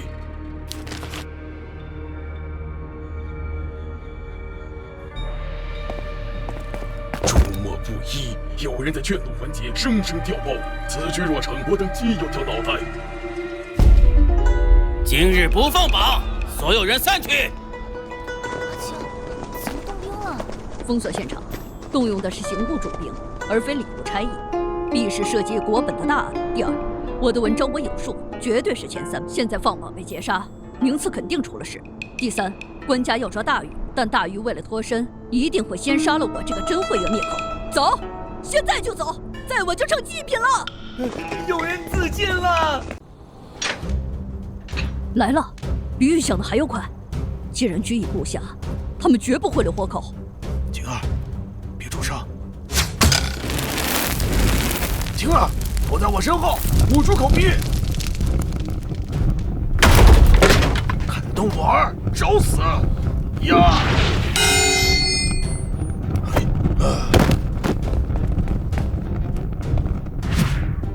晴儿，去墙角拿那捆麻绳。爹！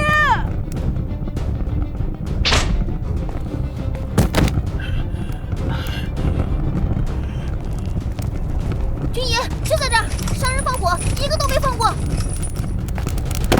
刘继续豪狠的一石二鸟，你调包猪圈姓名，会留下我亲笔墨卷当信引。一旦调包案发，郑家百口莫辩，诸考酷刑之更是难逃干系。而我这个真会员就是你们权力博弈中最碍眼的活证据。只要我今晚死于火灾，郑家将永远背负舞弊骂名，证据也就此彻底断绝。在你眼里，寒门棋子死无惜，可惜我沈清绝非弃子。你想拿我当祭品，那我就把京城这趟浑水彻底搅翻。大梁律翻交登文鼓者先长30，你的出生受得住？陈沈清为天下3000世子请命。郑圣旨到，传挑骨巨子进殿，杖责暂缓。沈清，朕准你暂缓杖刑。说你要状告何人？臣要状告本科主考，当朝赐府顾行之，延误放榜，蔑视皇恩。皇命阅卷未尽，榜单自然是严。沈清，你一介举子，仅凭放榜迟误便诬告作事，莫非是考试不利，想借此惊扰圣驾？首辅大人，若只是阅卷未尽，刑部为何要在2月28日清晨动用重兵围困贡院，连只苍蝇都不许进出？陛下，学子等的是榜，刑部围的是人。顾主考与外决断决因序已有数日，臣斗胆怀疑，欲在贡院之内行暗箭伤人之事，借机操纵国策选才。好个伶牙俐齿的小儿，他不告舞弊，是知道单凭一己之言动不了老夫。难道你是为了给陛下递刀，逼陛下强行撬开贡院？只要顾行之活着跨出那扇门，老夫那招让顾行之畏罪自尽，坐实郑家舞弊的一石二鸟之计就彻底废了。刘爱卿，沈清说刑部围了贡院，你作为首辅，竟未在内阁议过此事。这想必是刑部察觉考场异动，事出紧急，臣督导无方，请陛下责罚。既然主考官延误放榜，传朕旨意，去贡院将顾行之带进宫来，朕要当面替他解释这榜为何放不出来。遵旨。刘继续，你想躲在幕后看顾行之与郑仁德同归于尽？那我就把这趟浑水彻底烧开，逼你这只老狐狸亲自下场。陛下，贡院之内有人一手遮天，欲将本科会员偷梁换柱。顾大人，你延误放榜在先，已是失职。如今抛出这惊天之说，若无真凭实据，便是在这金銮殿上指鹿为马。首辅大人要证据。那出卷上的名字被改成了郑定之，可末卷原件分明是沈清。若非有人刻意封锁贡院，意图在老臣定稿前杀人灭口，这榜单早该公之于众。郑定之，郑仁德的儿子。刘爱卿，你怎么看？顾行之这老匹夫，看来是抓住了玉露房的把柄。既然一石二鸟，杀不掉顾行之，那便只能舍了郑仁德。陛下，若真如顾大人所言，臣痛心疾首。郑仁德身为三辅，今纵子舞弊，不仅害了沈清，更是陷顾大人于不义，陷陛下于不公。好个首辅，眼见调包即败露，毫不犹豫就断了郑仁德这条臂膀，反倒成了查办舞弊的先锋。陛下，臣有疑虑。讲。郑家公子若想高中，得个末位进士足矣，为何偏要夺取这最显眼的会员之位？除非……沈清，你想说什么？除非有人想一石二鸟，既要毁了郑阁老，也要借郑阁老的手除掉顾主考。陛下，这舞弊案只怕还有真凶在后。沈清，你好大的胆子！在这金銮殿上，你是在教朕查案吗？臣不敢，臣只是不想让陛下被奸人蒙蔽。案子刑部和锦衣卫自然会查。至于你说的真凶，只要朕在大梁一天，谁也翻不了天。刘爱卿，沈清说的真凶，你觉得能查出来吗？回陛下，天网恢恢，臣定会督促三法司严查，绝不放过任何一个不安分的人。不过先不查真凶，朕先查你的卷子。今核对诸墨不一，原真即署名武将沈清。3日后殿试，朕要看看你的真本事。捷报！武将受拦沈清，告中会员。14岁，真的是那个14岁的。他敲断文骨时，我就该想到，这哪是神童，这是文曲星转世吧？阿青，你真的做到了。走，该去收账了。阿青，赌金价本金整整1万两，全京城的赌坊都被你耗通了。沈公子，钱拿好，以后您千万别再来开盘了，小的们赔不起了。小妍，按照之前的约定，抽3成给你。少来这套，我缺这点钱，倒是你，现在满大街的人都想看一眼神童会员，你打算走到什么时候？躲？为什么要躲？刘吉虚现在最怕的就是我名声太大，所以他一定会出手。他肯定想，既然我是神童，那就一定会年少轻狂、目中无人。他会利用这种刻板印象，把我捧得高高的，再当众摔碎，这叫捧杀。大人，这沈清不仅有顾行之护着，如今连圣上似乎也对他青眼有加。圣上喜欢的是他的棋，但满朝文武守的是礼。沈清不是喜欢借力打力吗？老夫就给他找个他卸不掉的力。传信给程一老、程老夫子，就说本科会员乃100年难遇之神童。老夫自愧不如，请程老出面主持春闱会，要沈神童为天下士子，宣讲春秋大义。程老夫子，他最恨不守礼法的狂徒，且他是圣上的老师。若是沈清在文会上言语不慎，便是不幸圣师，甚至是不幸圣上。沈清不去就是孤傲自大，藐视天下文人。他是去了，程老夫子必然会用最严苛的规矩来考量他。一个14岁的孩子，哪怕心智再高，在面对3朝元老的亚威时，只要露出一丝少年人的狂气或急躁，那便是德不配位。老夫要让圣上明白，这把刀虽然快，但刀柄上的刀刺是会扎上圣手的。属下明白，这就去办。省会员刘首府推荐你为百年神童，说你对春秋的见解易入化境。今日老朽便替天下士子问一问，何为圣人之道？阿青，这个不是天子的老师，若答得有一丝狂傲，他只有一句话，你的前程就毁了。程老谬赞，学生以为圣人之道不在纸上。放肆！圣人之言皆的典籍不在纸上，难道在你这皇后小儿的理想里？你的会员怕是敲鼓敲出来的虚名。沈清，经义乃国之根本。程老，您读的是尊王相宜的法理学，学生读的却是一子而食的惨状。春秋记录多大计，仅因皇子成老，那一字背后是万里恶人，经义只用来在醉仙楼里斗嘴炫技，而救不了大连城为瑟瑟发抖的灾民。那这经义不过是粉饰太平的废纸。你竟敢将先贤典籍比作废纸，不敬经义，可知是何重罪？学生不敬的是死文字，敬的是活众生。程老，您教导圣上仁德，难道不是希望圣上见那一个皇字背后的累累白骨吗？若读书不能为民生立命，读到白头，也不过是个精致的赌虫。老朽受教了。大人，程老夫子已被那小子折服，殿试在即，若圣上真点他为状元，我们就再难动他了。状元，圣上虽然赏识他，但殿试考的是实务，传令下去，不必在考位这种小事上做手脚，那样太容易被圣上察觉。那大人的意思是，我要让他在这金銮殿上亲手毁掉自己的前程。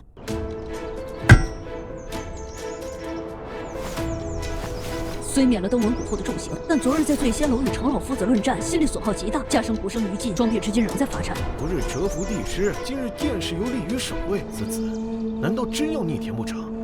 上谕，开宫门，引共事入殿。本届考题有实证，无虚谈。果然，程老夫子定将昨日死文字与活众生之论转达了圣上。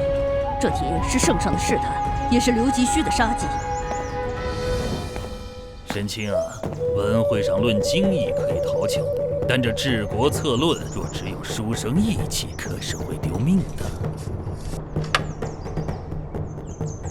他竟在圣驾前病，莫不是在醉仙楼耗尽了才气，如今无话可说了？若只写仁政，必被刘吉虚斥为虚谈；若写严刑峻法，又会落入酷吏圈套。刘吉虚，你以为我只会论春秋？今日我就让你看看何为真正的实政。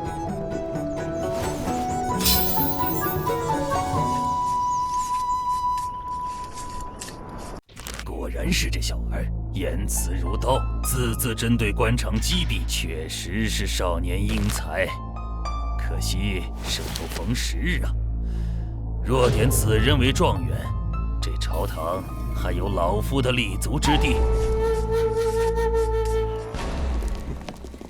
各位大人辛苦，咱家奉旨送些甜汤，还给刘大人带了赏赐。这墨色帕子极好，擦了也不显脏。大人阅卷辛苦，多擦擦手。圣上这是在借灵庙阁的上警告我，莫要在这金銮阅卷时动黑手。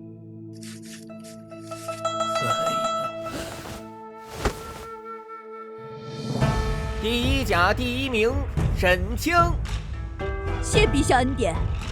第一甲第二名王羲之。谢陛下恩典。刘继续，你以权势封锁朝堂，让我举步维艰。如今这皇庭的正门，我沈清进得也照样出得。阿青，出大事了！信上说沈家遭难了。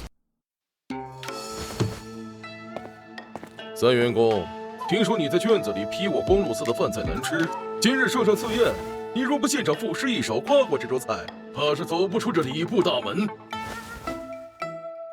冷静，此时若发作，不仅救不了家人，还会落入刘党的圈套。大人既然雅兴至此，学生便献丑了。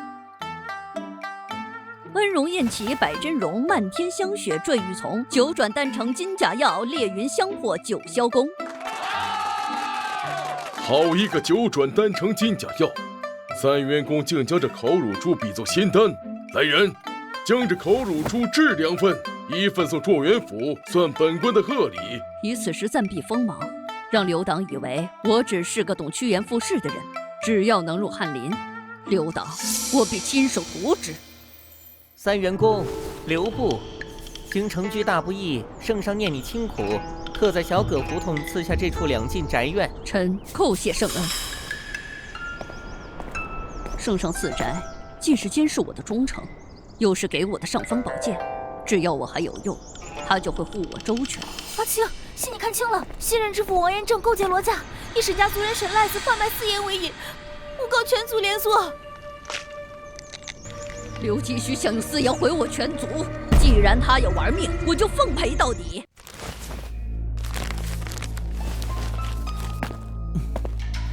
沈状元，听闻你昨夜刚得了圣赐的宅子，今日就来修史，可真是勤勉的紧。只是这故纸堆里，可没法帮你那远在罗定府的族人平冤啊。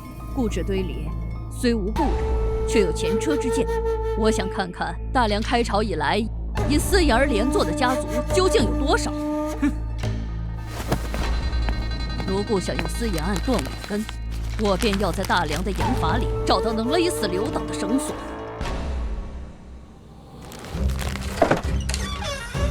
阿青，罗定府那边已经定案了，知府王延正亲手批的红。什么罪名？是藏匿私盐贩子，暴力抗法，图谋不轨。沈赖子已被定为枭首，王延正以此为引，将你沈氏全族老小70余口尽数所拿，定的是一律连坐。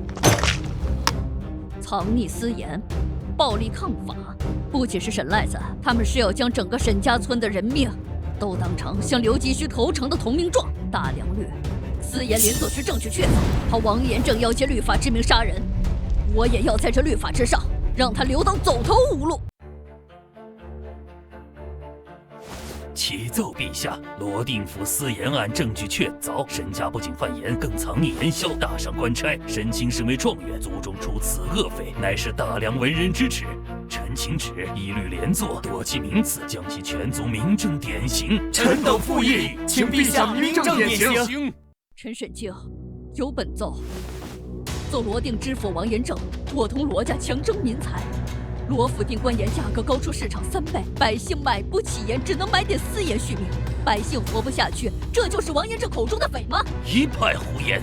你有何证据？凭据就在此，这是臣在翰林院使馆对着历年河道仓储数据一笔笔对出来的罗定府实账。陛下，臣更要奏首府刘吉须纵容其义子罗固在罗定私设关卡，他们口里喊着抓私盐，手里运着全大梁最大的私盐。沈清，你可知御前指控宰府是何罪？臣全族70余口，老者80幼子满月，如今尽在屠刀之下，若法不公，没入无灵，臣留此残躯，得此状元，又有何用？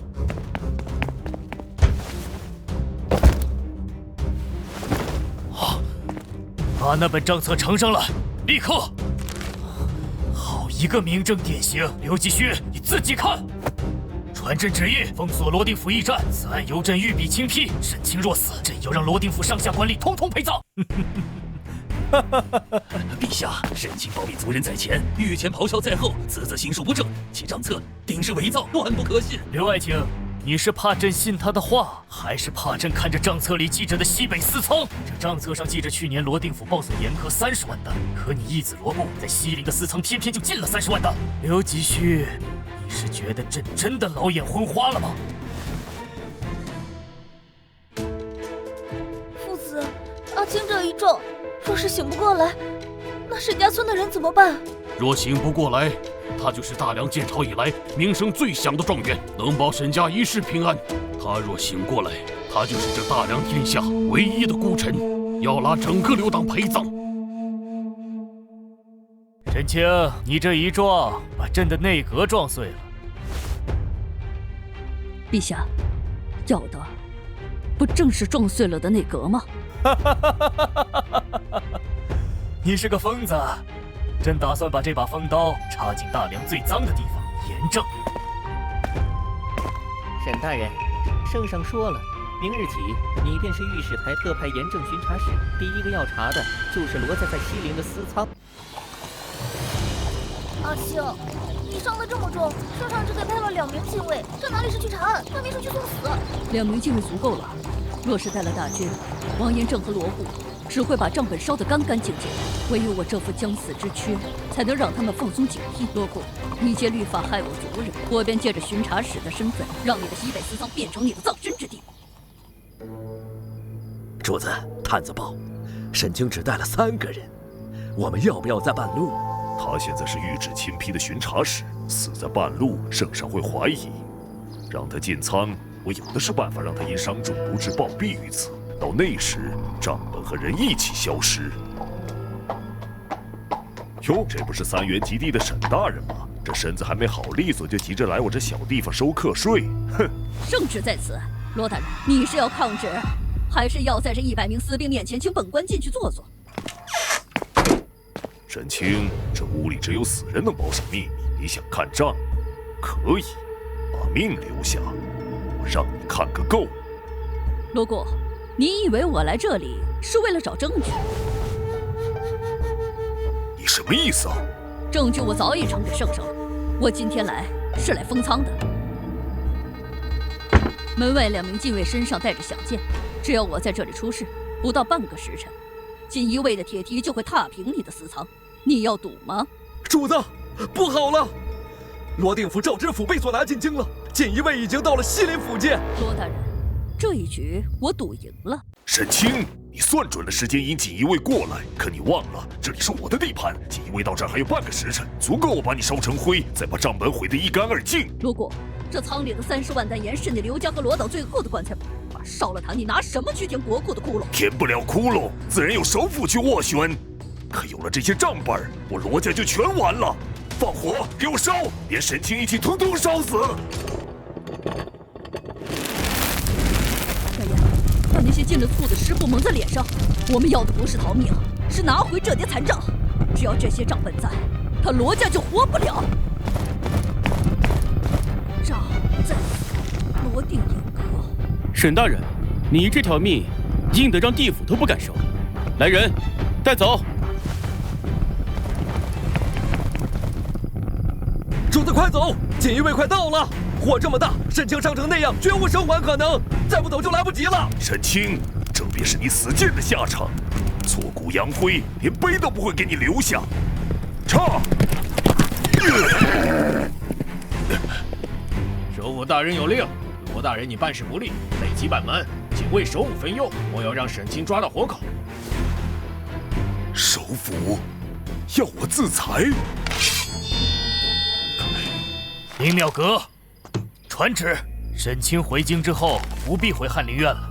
那陛下的意思是，让他去大理寺，朕要他亲审王延政，当着天下人的面，把刘吉虚的遮羞布一张张撕下来。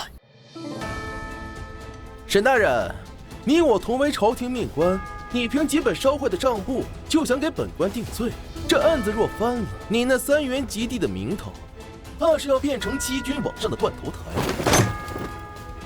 王延政，你既然提官身，那本官问你，罗定府73个村的严苛为何由你私自加码？那是朝廷的律法，还是你赵家的家法？圣人云：法不阿贵。沈清，你就算救得了沈家的人，救不了沈家的罪。好一个法不阿贵！你们口口声声说沈家村是匪，说大良率不可为，那你们可知道沈家村的人为什么买私盐？沈家村的人世世代代种地织布，交最重的税，付最苦的役。王延政，你将官盐提到3倍价格，逼得百姓连稀粥都喝不上，不买私盐便只能等死。这便是你们口中的匪。他们买盐不是为了谋财，是为了活命。若包民执法变成了杀人之刃，这官沈清不当也罢。官逼民反，民不得不反。煽动民心，空口无凭。你有本事拿出罗家指使我的实据，否则你就是诬陷。王大人，罗姑昨夜已在西林府将畏罪自裁，你以为罗家还会保你吗？罗家要的是让你这个活口彻底消失。带证人。民女柳氏状告王延政私吞盐税。这封信是王延政亲手写给我夫君罗姑的求救信，信中详列了粉尘账目，就藏在民女的装下密层里。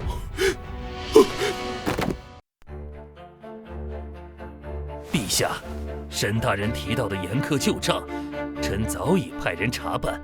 王延政虽有视察之嫌，但罗定沈家村私贩私盐乃是当地县制所在，律法当前，不可因一人之言而废纲常。刘大人所谓的纲常，是让百姓买3倍价格的官盐，还是让罗家在西林府私设盐控？您说沈家村是匪，那臣斗胆问一句：若是大梁百姓都如沈家村这般被逼得走投无路，这天下到底谁才是匪？